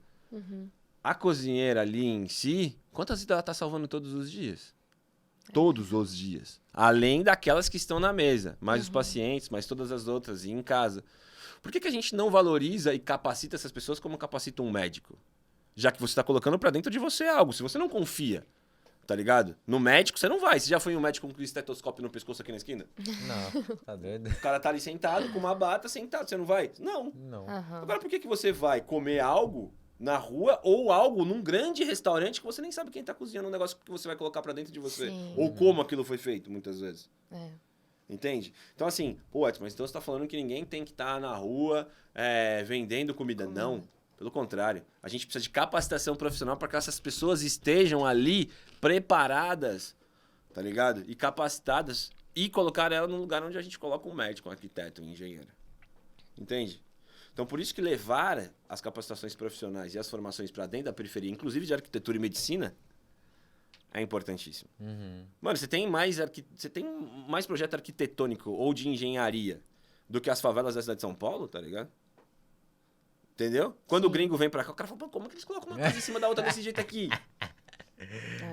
Tá ligado? Você vai em BH, nas quebradas de BH, os caras... Como é que você vê isso, mano? É verdade. Agora, imagina você capacitando essas pessoas. Se sem capacitação nenhuma, elas fazem o que elas fazem. Sim. Imagina você capacitando. É a mesma coisa na cozinha. Então, a gente não pode olhar pra essas pessoas achando que elas são só reprodutores de receitas, tá ligado? Não. A gente precisa olhar pra essas pessoas... olhando e falando, ó, vocês precisam, né, estar capacitadas e o Estado, inclusive, dá ali viabilidade para isso, meu parceiro. Para que essas pessoas sejam capacitadas, tá ligado? Porque eu vejo muitas vezes em lugares que tem formação gastronômica, em escola de gastronomia, que não capacita seu cozinheiro, mano, que tá cozinhando para funcionário. Ai, que sentido triste faz, isso. cara? É verdade. Nossa, Verdade. Entendeu? Não faz sentido. não faz sentido algum. Então é um pouco disso, assim, dessa missão da gastronomia periférica e como nasce essa provocação. Então hoje, eu não dou mais aula. Hoje eu sou um gestor, eu sou um empresário de um negócio social que é a gastronomia periférica. Né? Que a gastronomia periférica, ela nasce comigo como formação profissional. Eu encontro a Adélia, que é um outro processo de quando eu saio do Clube Pinheiros e vou para a Fundação Julita, ela era coordenadora de juventude, num curso chamado de alimentos. Eu viro educador ali, com uma formação social e uma formação muito de cozinha para dar aulas para os alunos que são periféricos da Zona Sul de São Paulo. Mas o meu objetivo era ter uma escola de gastronomia dentro da quebrada, tá ligado? Então quem banca, inclusive, o primeiro processo da escola de gastronomia periférica é a dona da empresa que eu trabalhava no Clube Pinheiros. Ela falou assim, Edson, o que você quer? Eu falei, uma escola de gastronomia. Ela falou aqui na quebrada. Ela falou, tá bom, o que você precisa? Eu falei, dinheiro. Ela falou, então toma e você vai ter isso aqui. Ela acredita num primeiro momento, num processo que a gente poderia fazer isso. Aí eu e a Adélia vem com a parte pedagógica, né? A Adélia, que é psicóloga, né? Educadora social, né? Monstra e socióloga, ela vem comigo dentro desse processo, entendeu? Do tipo, pra gente montar uma escola de gastronomia, que é a gastronomia periférica. E aí, dentro desse guarda-chuva da gastronomia periférica, ele é um negócio social, né? A gente tem um livro, vai vir pra cá. Eu não trouxe, Queremos. minha, mas o livro vai vir pra cá, assim. Tem um livro, né, finalista do Jabuti, premiado na China pelo Gourmand, que é tipo o Oscar do mundo ali, dos livros. A gente tem um serviço de curadoria, que são cozinheiros periféricos que a gente leva para cozinhar nas unidades do Sesc, por exemplo. A gente tem conteúdos para internet, então tem um canal da gastronomia periférica no YouTube, né, com várias editorias. A gente tem a escola de gastronomia, A gente tem um aplicativo que mapeia a parte gastronômica da periferia. Nossa, eu vi isso. Como Dentro do funciona? processo. O aplicativo ele tá numa fase que a gente chama de 3, que ele tá pronto, né? Ele Aham. funciona como? Você, ao invés do comércio pagar para fazer panfleto e divulgar o comércio dele, ele se coloca dentro do aplicativo e as pessoas vão saber onde ele está. Então, assim, você vai chegar numa quebrada lá em BH, eu vou lá por geolocalização e vou ver os restaurantes que tem de hambúrguer, de lá onde tem no entorno para eu visitar. Porque o maior problema nosso é chegar num lugar e não saber onde vai comer. É. Sim ou não? É. Sim, Para com todo mundo é certeza. isso. É chegar verdade. e ver onde vai comer. Então o aplicativo resolve este problema. Não é um aplicativo de entrega, é um aplicativo de mapeamento dos lugares onde você vai ter na quebrada para comer, no Brasil inteiro. É isso. Então, tipo, a gente pegou todos os panfletos e jogou para dentro do celular. Tá ligado? Caraca, E aí o que da hora. comerciante se inscreve, né, dentro desse aplicativo pra gente saber onde ele tá. Então o seu celular, por geolocalização, vai te dar esse lugar. Então na versão 3.0, a gente logo mesmo lança essa versão. Nossa, também muito genial. foi algo que veio surgindo com o aplicativo. E a gente... Aí eu tenho uma cerveja também, que é uma cerveja viva, é uma cerveja chamada Poucas Ideias, uma cerveja... Não é uma cerveja comercial, né, em Aham. si. É uma cerveja viva por quê? Porque a gente tá falando de micro-organismos vivos que fazem bem pro seu organismo, Sim. inclusive, né? Se as pessoas Aham. forem pesquisar como nasce a cerveja, como é a história da cerveja, ela nasce, inclusive, para matar a fome de crianças feitas por mulheres, mães, que elas tinham. Nossa. Né? O Não malte, sabia disso. o processo do malte pode ser feito com trigo, né? Pode ser feito com a cevada. E essas mulheres no Egito faziam isso. A cerveja já foi utilizada como alimento, né? E como Caramba. equilíbrio, né? De todo o nosso sistema digestivo, inclusive. Então, a gente faz uma cerveja viva, que é a Poucas Ideias. Por que mais? Tem uma porrada de coisa. Nossa, é muito projeto. É E uma porrada de coisa. legal. os seus cara. projetos ligados à TV surgiram Boa. do seu projeto do... Eu esqueci. Cozinha Periférica? Ou não? Gastronomia Periférica. As coisas, elas estão, tipo, ligadas ali e em paralelo, sabe? Do tipo, a gastronomia periférica e eu, assim. Porque as duas histórias, elas... É uma Se simbiose, fundem. né? Elas se fundam ali, se fundem, né? Tipo, em alguns momentos da vida. Então, assim, eu fui parar na televisão, na TV, né? Na TV aberta. Já tinha feito as coisas na internet, gravando, tudo isso que a gente tá falando aqui, algumas coisas na internet gravadas e tal. Quem for fazer uma pesquisa profunda no YouTube sabe disso, assim, de como a gente tava gravando. E aí, dentro desse universo, que é um universo gastronômico, eu fui convidado para fazer o Me Poupe na Band, assim. Até então eu não sabia o que era o Me Poupe. Tipo, nem sabia quem era a Natália Arcuri, por exemplo. Aham. E aí surgiu um convite, a gente numa reunião, junto, eu fui saber quem era a Natália Arcuri. Aí eu fui saber que era, tipo, sei lá, autoridade em finanças, assim, sabe? Falei, caramba, tipo, não sabia. E aí falou, não, a gente gostaria de ter o papel seu aqui, né, como chefe de cozinha, falando de como a gente consegue economizar comida, falando sobre aproveitamento, falando sobre tudo isso. Então foi como eu fui parar na televisão, assim, né, na TV aberta. Nossa, eu achei engraçado isso, porque um sonho seu, né, uma vontade sua, te levou pra tão longe, né? É muito Sim. engraçado isso. Várias Depois eu ainda experiências. são 3 anos, assim, de TV. Depois eu fui pra Minha Receita na Band, fui repórter da Minha Receita junto com o Jacan. E, né, 2 anos seguidos, Top. a primeira e na segunda temporada, que a Minha Receita é contar a história das pessoas a partir delas que estão na cozinha também, então foi muito legal. Eu fui... Depois fiz o Me Poupe na Web, essa terceira temporada também, como convidado. Então foram coisas que você acredita que foram acontecendo de uma forma com propósito, que é o que você tá falando, com entendeu? certeza. Que é propósito. A ideia era que a gente impactasse as pessoas e elas entendessem o quanto elas estavam desperdiçando e como era importante você entender todo esse processo, tá ligado? De aproveitamento, de desperdício e tal. Então isso Sim. foi E legal. eu vi que você levou o Jacão pra foi, quebrada, pra verdade. comer uma feijoada. E aí, como que foi? Cara, foi muito louco, porque assim, primeiro que foi num bar do seu Zé Batidão aqui na Zona Sul, na rua da casa da minha mãe, onde eu cresci, tá ligado? Tipo, o seu Zé me viu crescer literalmente, assim mesmo, não tô brincando. Aham. Tipo, eu tinha, sei lá, 14 anos que a gente ia no bar brincar de bilhar lá. E ele é o cara que não expulsava nós, tá ligado? Os caras falavam, pode brincar aí e tal. E aí, a gente... consegui fazer o primeiro episódio, inclusive, do Minha Receita, é legal vocês verem, o primeiro episódio do programa que foi pro ar, quando eu desafiei, os caras, eu falei pra direção, eu falei, mano, vamos fazer a troca, vamos levar ele pra quebrada, então, pra comer uma feijoada na quebrada, tá ligado? Tipo, pra ele Gente, entender eu quero qual que era esse assistir rolê. isso É aí. muito legal esse primeiro episódio. E ele foi... Meu, foi muito louco. Ele falou, ó, foi a melhor feijoada que eu já comi na minha vida. Tipo, ele falou Nossa. pro seu Zé. Tá brincando? É, foi bem legal, Que assim. legal. E aí a gente trocou, que eu fui comer uma feijoada, tipo, né, num bairro considerado nobre da cidade de São Aham. Paulo, assim, sabe? Que inclusive, cozinheiros são periféricos, tá ligado? Entendeu? Contraste, né? É. E aí foi muito, muito louco. E aí ele curtiu pra caramba, assim, a gente depois fez uma parada junto. É, pô, a gente tem uns vídeos da minha rede lá também da gente junto e tal, foi legal, assim, ele aceitou, legal que ele aceitou, e era, tipo, ó, falar pra você, foi 2020, na metade ali da pandemia, tipo, o cara que aceitou aí, eu pra fazer, foi bem legal, assim. É, ele tem esse jeitão bravo, né? Mas ele é uma pessoa super... Não, é um cara bacana, pô, é um cara legal, assim, de ir, de trocar ideia, de entender, tá ligado? É, porque é isso também, você lembra do que eu falei dos papéis? Sim. Né? Tipo, o papel do Masterchef é um papel que ele fazia, que tinha o Ser outro jurado, programa né? do... que ia ser jurado, que tinha o outro programa aqui também, que era das cozinhas... Caramba, eu esqueci o nome do programa, tô mal. Eu sei que Ah, ele visita os restaurantes. Isso e tal, era outro Ah, papel, e o papel na minha receita era outro. O papel era um programa acolhedor, tá ligado? Uhum. Né? Então, tipo, a gente exerce vários papéis, né? Sim, é real. Foi legal, curti, foi legal. E eu vi também, nossa, eu pesquisei sua vida toda, assim, né? Assisti várias coisas que você fez. Que você tá aí com um projeto pra sair com o Érico Borgo.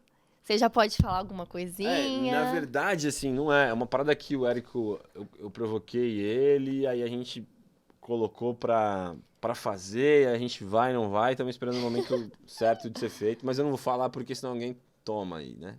É. Mas tem a ver com comida e tem a ver com super-heróis, isso é legal. Ai, assim, que tem uma legal, parada que eu gente. já provoquei ele ali, eu falei, mano, vamos fazer, sabe aquele que tá na gaveta, mas não tem urgência? Sim, Aham. Não tem urgência, porque ele tem que ser feito com carinho, tá sim. ligado? Verdade. Então tem a ver com super-herói, Se tem a for ver pra com fazer, comida. tem que ser... Tem que ser com carinho, com amor, não é um bagulho pra ganhar... Tem várias coisas que a gente faz pra ganhar dinheiro. É. Tem várias paradas, e na verdade... Que Quando também precisa, né? Mas esse Faz não, parte. esse é para fazer com carinho, porque é voltado para um outro público, né? Sim. Top. E o gastronomia periférica, voltando, né? A Claro. gastronomia periférica. Se alguém que tá aí assistindo a gente quer participar, quer ser voluntário, qual que é o processo? Assim, @gastronomia periférica é o contato. Você chegou lá na gente, em qualquer rede, tipo, Aham. mandou uma mensagem, você vai ser recebido, seja para ser voluntário, ou para ser aluno, ou para ser inscrito. É sim dado uma atenção, uma equipe para dar, e um abraço para todo mundo, assim, né, que tá lá. A gente tem uma equipe aí de, quase 15, 20 pessoas agora no próximo momento, Que legal. trabalhando para que isso funcione, tá ligado? Nossa, que top. Então, do tipo, qualquer lugar que chegar e quiser ser alguma coisa, enviar uma mensagem ou um e-mail, ou no nosso site, lá no gastronomiaperiférica.com.br, vai ser atendido e direcionado para a melhor forma e acolhido Top, dentro dos processos. top. Principalmente para quem quer se formar, para quem quer entrar dentro Tem de uma uma escola. oportunidade, né? Porque é uma escola de gastronomia diferente, né, cara? A gente tá falando da gastronomia social em si, né? Com um olhar para quem realmente vai parar dentro de uma cozinha e para quem realmente está dentro de uma periferia que às vezes você, voltando lá quando a gente começou o podcast, assim, do tipo aqui, para trocar ideia, ninguém te apresentou essa oportunidade. Sim. Então a ideia da gastronomia periférica é que ela chegue em lugares que a gente possa apresentar as oportunidades para todo mundo. Entendeu? E onde fica a gastronomia periférica? Boa. A gastronomia periférica ela fica em qualquer lugar onde a gente É tá. mesmo? Porque o que é? A gastronomia periférica ela é uma metodologia aplicada, tá ligado? A gente já teve em vários lugares com espaço físico, inclusive, em parceria. A gente chega no lugar onde tiver uma cozinha, vai ter gastronomia periférica. Hoje, o processo ele é em AD e híbrido. A gente tem algumas parcerias, né? A gente tem um maior investidor que é o Carrefour hoje, que aporta dentro da Uau. formação profissional. Que é assim, nosso curso hoje está em 21 estados, em processos que são de ensino e educação à distância, que funcionam. Porque a gastronomia periférica, além de dar um ensino e educação à distância, ela dá a tutoria, dá o acompanhamento, né, com esses alunos e ainda dá, inclusive, o subsídio para que a compra dos materiais Nossa. sejam feitas. Então, e o professor acompanha em aulas ao vivo. Você vai mandar foto, vai mandar vídeo, vai fazer as avaliações. Que legal. E depois precisa de horas de estágio para complementar. Edson, mas o ensino de educação à distância para gastronomia funciona? Funciona. Porque todos os alunos do Taste of São Paulo, por exemplo, que é O maior evento de gastronomia que a gente tem aqui no Brasil hoje, do ano passado e desse ano, são nossos alunos que estão lá, entendeu? Estagiando. Que da hora. Né? Nos restaurantes da São Paulo, os nossos alunos que estão lá. Então, sim, funciona. E a gente precisa mudar a chavinha do ensino. E outra, traz uma outra parada pra gente, que é a mulher preta, periférica, que tem filho e que não consegue estar ali, sair da sua casa e estudar, ela consegue estudar na casa dela no horário que ela escolher para estudar e se capacitar para isso. Ela não vai ficar para trás, tá ligado? Ela não vai ter que, se desdobrar para fazer algo. Ela vai ficar ali. E o ensino híbrido também, que é a primeira parte, que é ensino teórico, né? Falar de fichas técnicas, falar sobre sustentabilidade. E o ensino teórico, falar sobre metodologia de estudo. Ninguém ensinou a gente a estudar na frente de um computador. Você precisa aprender a estudar. Toda essa parte ela é feita primeiro pela internet. E aí também há um subsídio de internet para os nossos alunos. Tipo, quem não tem a grana para internet, você vai receber o pacote de internet, tá ligado? Para que você consiga ter o acesso. Porque a gente leva tudo que a gente fez no presencial, que normalmente, qual que é a dificuldade que você tem para ir para uma escola? Mano, é o transporte. Se você não morasse aqui, é mó treta para você chegar. Às vezes você não tem o dinheiro da condução, e não tem. Às vezes você não tem o dinheiro da alimentação, inclusive, quando você está na aula. Então a ideia é que a gastronomia periférica derrube todas essas barreiras pro acesso, entendeu? E aí o aluno só não vai fazer se ele falar assim... Sim, não quero. É isso. É porque a gente não consegue resolver, eu não quero. Né? Tá ligado? Não faria sentido ser um projeto para o periférico, um projeto social, se ele tem que bancar a internet dele, ele tem, sabe... Seria um obstáculo a mais que você colocaria na vida dessa pessoa. Aí você fala, Edson, tem cursos pagos? Sim, a gente tem um curso, por exemplo, de marmitas e congelados, que saiu aqui agora. Mas o curso pago banca uma escola de graça. Quem pode pagar, vai pagar. Sim. Tá ligado? Quem não pode, tipo, mano, tá sendo bancado por quem pode pagar. Sim. E aí você faz esse ecossistema equilibrar. Né? E você, tipo, coloca as empresas. Então a gente tem em qualquer lugar. Então, aqui na ULAS, por exemplo, a gente já conversou com a coordenação de gastronomia, para que a gente tenha. A cozinha da UNASP é usada sempre, 24 horas? Não. E como que a gente pode utilizar essa cozinha também dentro desse processo com parceria? Sabe? Para que outras pessoas tenham acesso a um outro curso com outro olhar. Você entendeu? Então é isso. A gastronomia periférica ela é uma metodologia de parceria. A gente não é concorrente de nenhuma escola de gastronomia. Sim, a gente é parceiro da Gastromotiva, do Capim Santo, do Diamantes na Cozinha, tá ligado? De projetos sociais que são voltados à gastronomia no país. E das escolas da Embi Morumbi, da Estácio, da quem quer que seja que tiver e quer ser parceiro. Entendeu? E a gente precisa estar junto. Verdade. É esse processo em bloco e não gourmetizar o bagulho. Tá ligado? Então aí, ó, se você tem interesse em ajudar, ele já falou as redes, até o Ralberto já tá ali, ó, cozinhando e tal. Ó, como é que é? Já aproveita. Ralberto. Eu tinha uma parada quando a gente era pequeno que apertava aqui assim, ó, que o bonequinho... mano, tinha umas vaquinhas também. Ralberto. É o Ralberto. Dá licença aí. Tá, e você fala pra gente o porquê do Ralberto? Eu falar? Desculpa. Eu tô aqui vendo ele brincando. O Ralberto, gente, e Edson também, que não sabe, o Ralberto, ele veio do nome do know-how, né? Sim. Então, Ralberto. Ele é um boneco que a gente põe do jeito que ele quer. Hoje ele tá ali cozinhando em homenagem à sua presença aqui. Mas o que a gente quer mostrar pro público é que quem tá aí assistindo, não seja um Ralberto, seja uma pessoa de opinião que, a partir desse papo aqui com o Edson, construiu as suas próprias ideias e queira, quem sabe, participar do Cozinha Periférica, queira fazer gastronomia, toda hora eu falo cozinha, desculpa. Mas gastronomia. A também. Também, né? E fazer a diferença aí na vida de alguém, né? Então, é isso. É isso. Esse é o nosso Ralberto. E Edson, a gente sabe que a desigualdade social tá implantada na nossa vida, né? E a gente, inclusive na alimentação. E como que você acredita que a gente pode quebrar isso? Uma pessoa que está aí em casa assistindo, como que ela quebra a desigualdade da alimentação? Talvez um desperdício, como você falou, né? Boa. Na verdade, eu acho que assim, a gente tá vivendo um momento muito difícil, tá ligado? Inclusive para falar sobre como todas as estratégias e todas as alternativas já estão sendo faladas, né? Que você é contra o desperdício, o que eu faço para economizar, para isso. As nossas narrativas, inclusive, em relação à economia e desperdício, elas estão, cara, do tipo, cada vez mais fazendo sentido na cabeça das pessoas, né? Do tipo, olha só, eu desperdiçava isso, eu jogava isso fora e tal. Mas também tá trazendo uma provocação que cara, a gente tá vivendo um momento de fome. Entendeu? Não é só mais de desperdício em si, mas de fome. E a conta, ela não bate, tá ligado? Do tipo, a gente descarta 1/3 do que produz e a gente tem 33 milhões passando fome. Mas peraí, mano, o que tá acontecendo? Então, é necessário que o poder público entenda isso como um problema urgente a ser resolvido, né? Para essas contas baterem, tá ligado? Para isso dar certo, para como é que a gente consegue fazer e equalizar esse processo, entendeu? Sim. Beleza. Aí tem uma outra coisa que é o quê? Dessa equalização do tipo, o que eu posso fazer como indivíduo? Primeira coisa, começa a separar seu lixo, tá ligado? Na sua casa. O separar seu lixo vai fazer com que você tenha outra visão sobre processos. Entendeu? E saber o que é lixo ou não é. O separar do orgânico do reciclável. Pô, Ayrton, mas aí eu vou jogar lá no caminhão de lixo, eles colocam tudo no mesmo lugar. Aí isso vai te levar para um outro lugar, que é falar sobre com quem recolhe o lixo. Quem é que recolhe o lixo?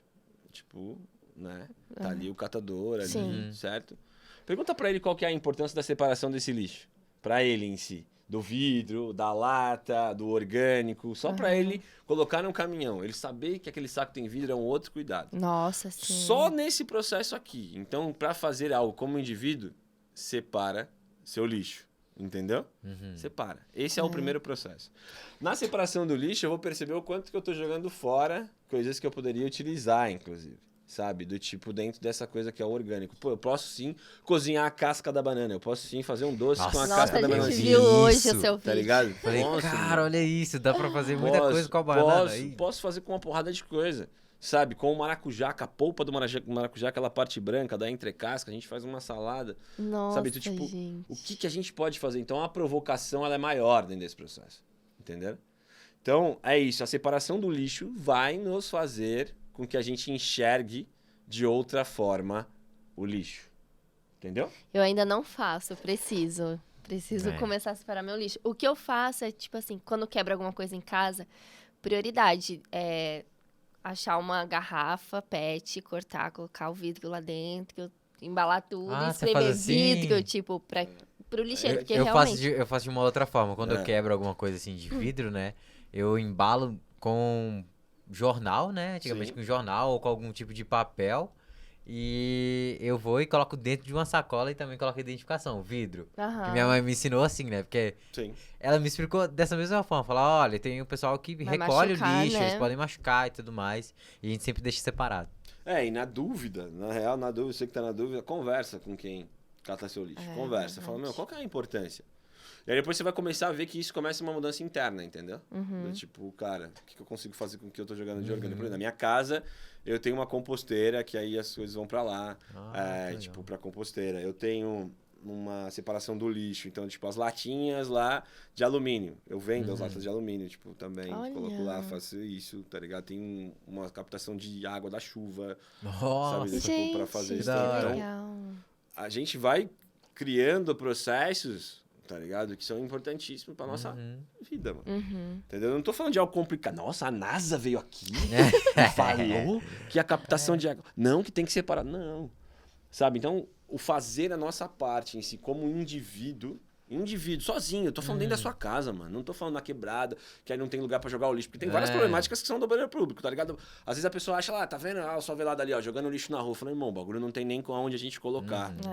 Entendeu? Então, primeiro, vamos entender. Agora, se você conscientiza individualmente cada pessoa, as coisas já começam a começa a partir de dentro de casa, né? É isso. Nossa, sim. E você acha que a gastronomia é uma forma de resistência, de alguma maneira? De certeza. Eu acho que... Primeiro que a gastronomia, a comida, ela é um ato político, né, mano? Entendeu? E as pessoas precisam entender. Assim, a gente precisa entender o que é política. Primeiro, né? Política era uma discussão onde você tem não é o modelo que a gente conhece no Brasil, que você tem um congresso e tal pra colocar. Não, isso aqui é política. Quando a gente tem troca de ideia e trocas, isso é política. A gente tá fazendo política, né? São pessoas que pensam diferente, estão em lugares diferentes, trocam ideias que eles vão lutar por um bem comum. Né? O nosso bem comum se aqui hoje... respeitam, né? O nosso bem comum aqui hoje é trocar ideias, não é? Sim. E colocar isso dentro de um processo que é para as pessoas ouvirem, passar o tirarem suas conhecimento, conclusões e tal. E no jornalismo, né, é isso. Tipo, quantas vezes você escreve algo que não é aquilo que você que eu não acredito. acredita e tal, mas é o que precisa ser dito. Sim. Você entende? E as pessoas às vezes não entendem isso. Né? Então, tipo assim, cozinhar é um ato político por quê? Quantas vezes você precisa cozinhar, certo? Ou fazer comida para as pessoas que estão com fome. Não quer dizer que eu concorde com a fome. Quer dizer que eu sou um cozinheiro, né? Eu tenho essa ferramenta aqui, que é essa pessoa, minhas mãos e tudo que está ali, e vou cozinhar para essas pessoas. E aí o processo de cozinhar para essas pessoas que estão com fome é uma provocação ao poder público. Falar, mano, tem pessoa com fome. Não era eu, o indivíduo, que deveria estar cozinhando. A fome em si é o quê? É uma cerceação de direitos, irmão. Porque a nossa Constituição diz o quê? Que a pessoa tem direito à alimentação. Então você está tendo ali uma retirada de direito dessas pessoas, que é o básico, se alimentar. Então cozinhar é um ato político, você traz para essa discussão, entendeu? Então se essa pessoa está com fome, é porque um direito dela foi retirado, isso é gravíssimo, mano. Isso é gravíssimo. Se uma criança está fora da escola, é porque um direito dela foi retirado da educação, entendeu?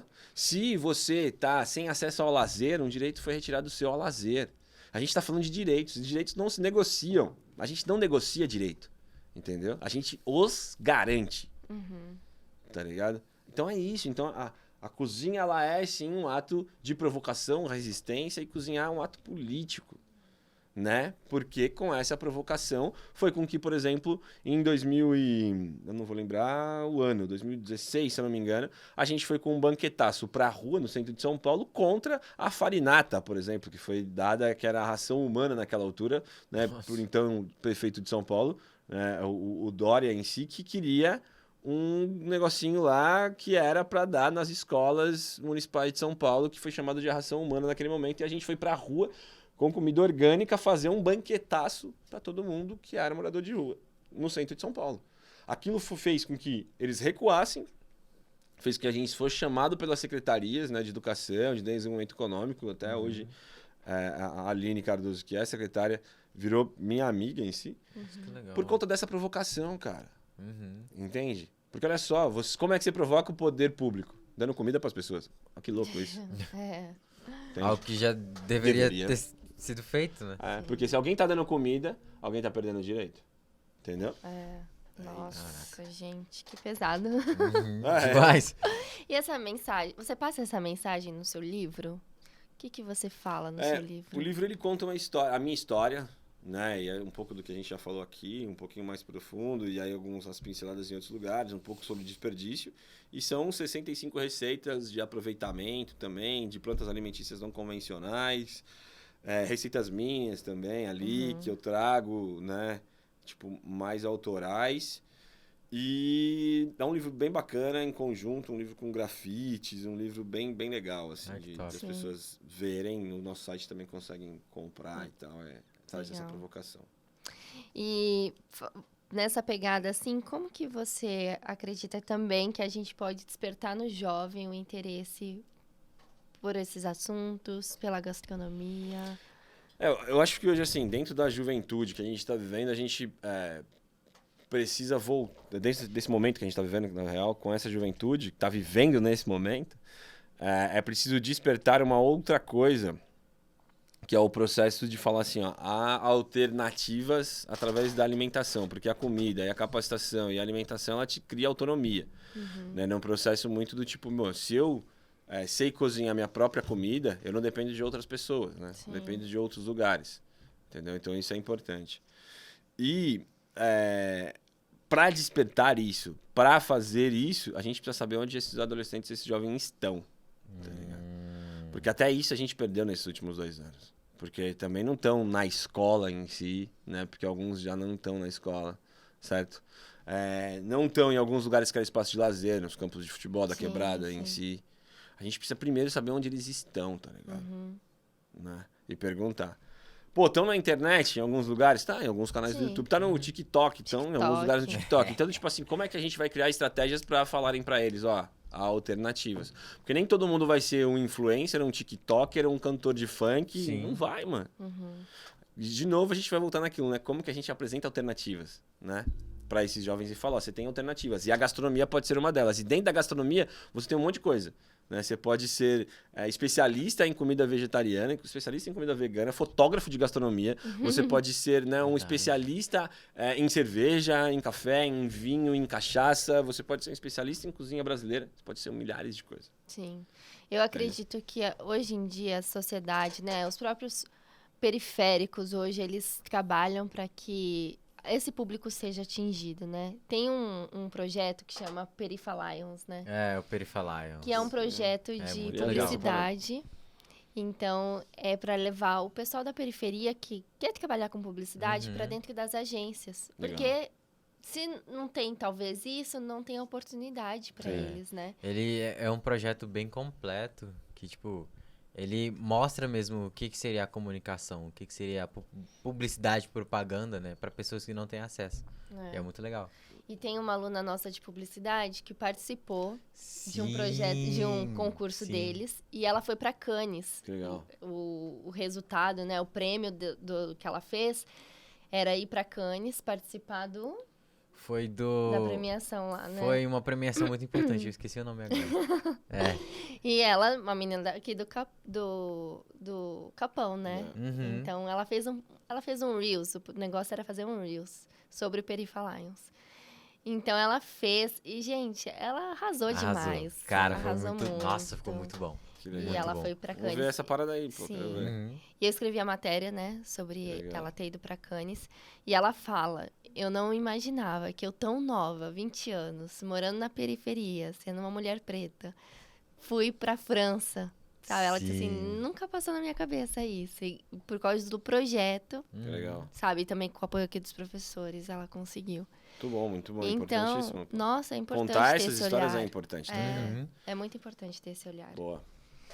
E, nossa, Edson, obrigada. A gente aprendeu vocês, tanto com pô. você. De verdade. Cara, essa história é muito legal. Não. Muitos desafios. Muitos desafios. Bastante, é isso. E obrigado vocês. É importantíssimo que a gente consiga falar, né, sobre estar nesses lugares falando sobre, entendeu? Sim. Muito importante mesmo. E trazer para as pessoas para dar voz, né, também. E Sim, abrir o sim. olhar de quem não vive essa realidade. Não. Né? Precisa ouvir de quem vive. Gente, Então, e é isso, assim, a gente precisa contar e registrar, tá ligado? Porque a nossa história foi a gente precisa contar e registrar, né? A nossa história foi apagada, né? Durante muitos e muitos anos, tá ligado? Então, tipo, agora vamos escrever livros, vamos fazer mostrar, vídeos, vamos fazer podcast, vamos fazer o que a gente, mano, pra ninguém esqueça nosso processo, né? Tem um vídeo meu no Museu da Pessoa, são mais de 3 horas falando, tá ligado? Tipo, o Museu da Pessoa é justamente isso, assim. eu não conheço. O Museu da Pessoa é bem legal. O Museu da Pessoa tem várias histórias de vários brasileiros de diversos lugares do país, onde as histórias vão depois para um museu que fica lá, uma pendrivezinha, tipo, lá pro futuro, legal. que estejam ali e tal. E é bem legal. Lá eu falo 3 horas, 3, 4 horas ali. Que é um pouco disso, assim. A gente precisa contar nossas histórias, irmão. Sim. Tá ligado? Porque a gente perdeu nossas referências, né? Sim, Tá ligado? verdade. Bom, aqui tá um kitzinho pra você do know-how, um press kit. Aí dentro tem uma frase, a nossa frase aqui que a gente usa. Olha, derrubei o Roberto. Roberto. Ô, Roberto. Deixa o Roberto aqui. Roberto dando trabalho. Foi mal. Foi mal. Ah, Manuela aqui, vem aqui. Filho. Vem aqui. cá, Manu. O Edson Quer ver trouxe a aqui, ó. filha dele, é tão linda, Vem Manu. aqui, ó. Vem aqui. Ó, o Roberto aqui, ó. Fala oi pra quem tá ali, ó. Fala oi. Linda. Bonitinha. Aí nesse kit tem uma meia muito legal, acho que vai combinar com o seu estilo, Vamos Edson. ver aqui, ó. Ó, olha aqui, o que tem aí, filha? Vamos ver. Ah, ela Que já tem ficou aí? curiosa. Ela já gostou da meia. Ó, o que é isso daí? Meia, olha aí, ó, que legal. Tem uma meia. Tem o Roberto, tem vários Robertos na meia. Ó, tem uns Albertos aí, ó. Que legal. Ó, E essa é a frase, né, que a gente usa aqui Ó, o que tá escrito aqui, filho? Vamos lá. Olha aqui o que tá escrito. Vence como um boleto, um boleto sempre vence. Que fofa. E qual que é a sua Legal. mensagem, Edson? Qual que é a Pô, eu sua acho que frase? assim, peraí um pouquinho, filho. Aqui, ó. O Roberto, é ele mesmo. Ó, peraí, deixa eu só mostrar aqui o que tem aqui na parada, ó. Tem uma caneca, tem aqui um... Ó, Outro tem chaveirinho. chaveirinho. Tem um Roberto. Ela gostou. Não, eu acho que assim, uma frase importante, né, que eu sempre levo comigo, mas eu acho que é importante a gente ter isso com a gente, principalmente, né, vocês que estão aqui, vocês que estão estudantes, vocês que estão dentro desse processo de evolução e transformação, em constante evolução e transformação, que é assim, a gente precisa voltar do lugar de onde a gente veio para saber se realmente a gente ainda pertence àquele lugar, tá ligado? Uau. Porque o local de onde a gente veio, né, fez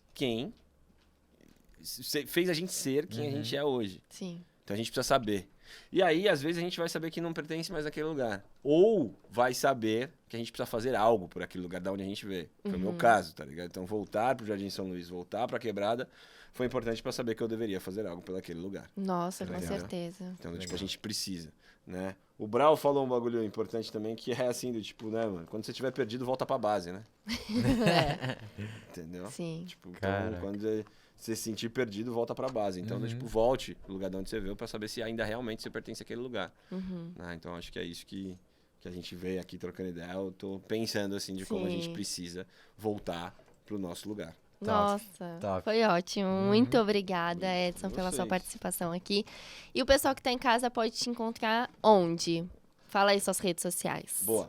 @gastronomia periférica, @chef Edson Leite. Tem lá várias paradinhas. E, colocou no Google ali Edson Leite, vai aparecer bastante coisa. Mas, ó, @gastronomia periférica, @chef Edson Leite é o resumo das ideias, poucas ideias. É isso mesmo. Poucas ideias, isso aí. Gente, muito obrigada. Se você gostou da frase do Edson, fica ligado que vai virar aí um wallpaper, vai virar um lambi-lambi pro Uma nosso... caneca, vamos colocar. E se você também gostou desse conteúdo, curta, compartilha com seus amigos, comenta aqui embaixo se você tem alguma experiência assim também, ou se você sonha em ter, qual que é a sua experiência, a gente quer saber. E é isso, gente, o Roberto já virou super amigo da Manu. E é isso, muito obrigada, um grande beijo, tchau. Tchau, tchau. Valeu.